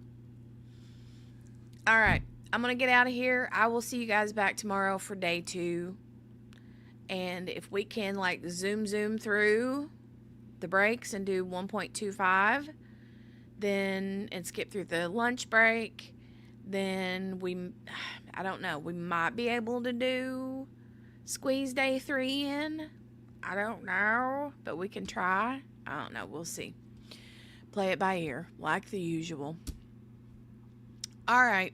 I'm going to go. I will see you guys tomorrow. Have a great rest of your Thursday. Bye. Yeah, err on the side of caution. I have to. Sorry, QB. Sorry. We've been here, I think I started right at 9. So, been here for 3 hours, 59 minutes, and 21 seconds. All right. I love you. Bye.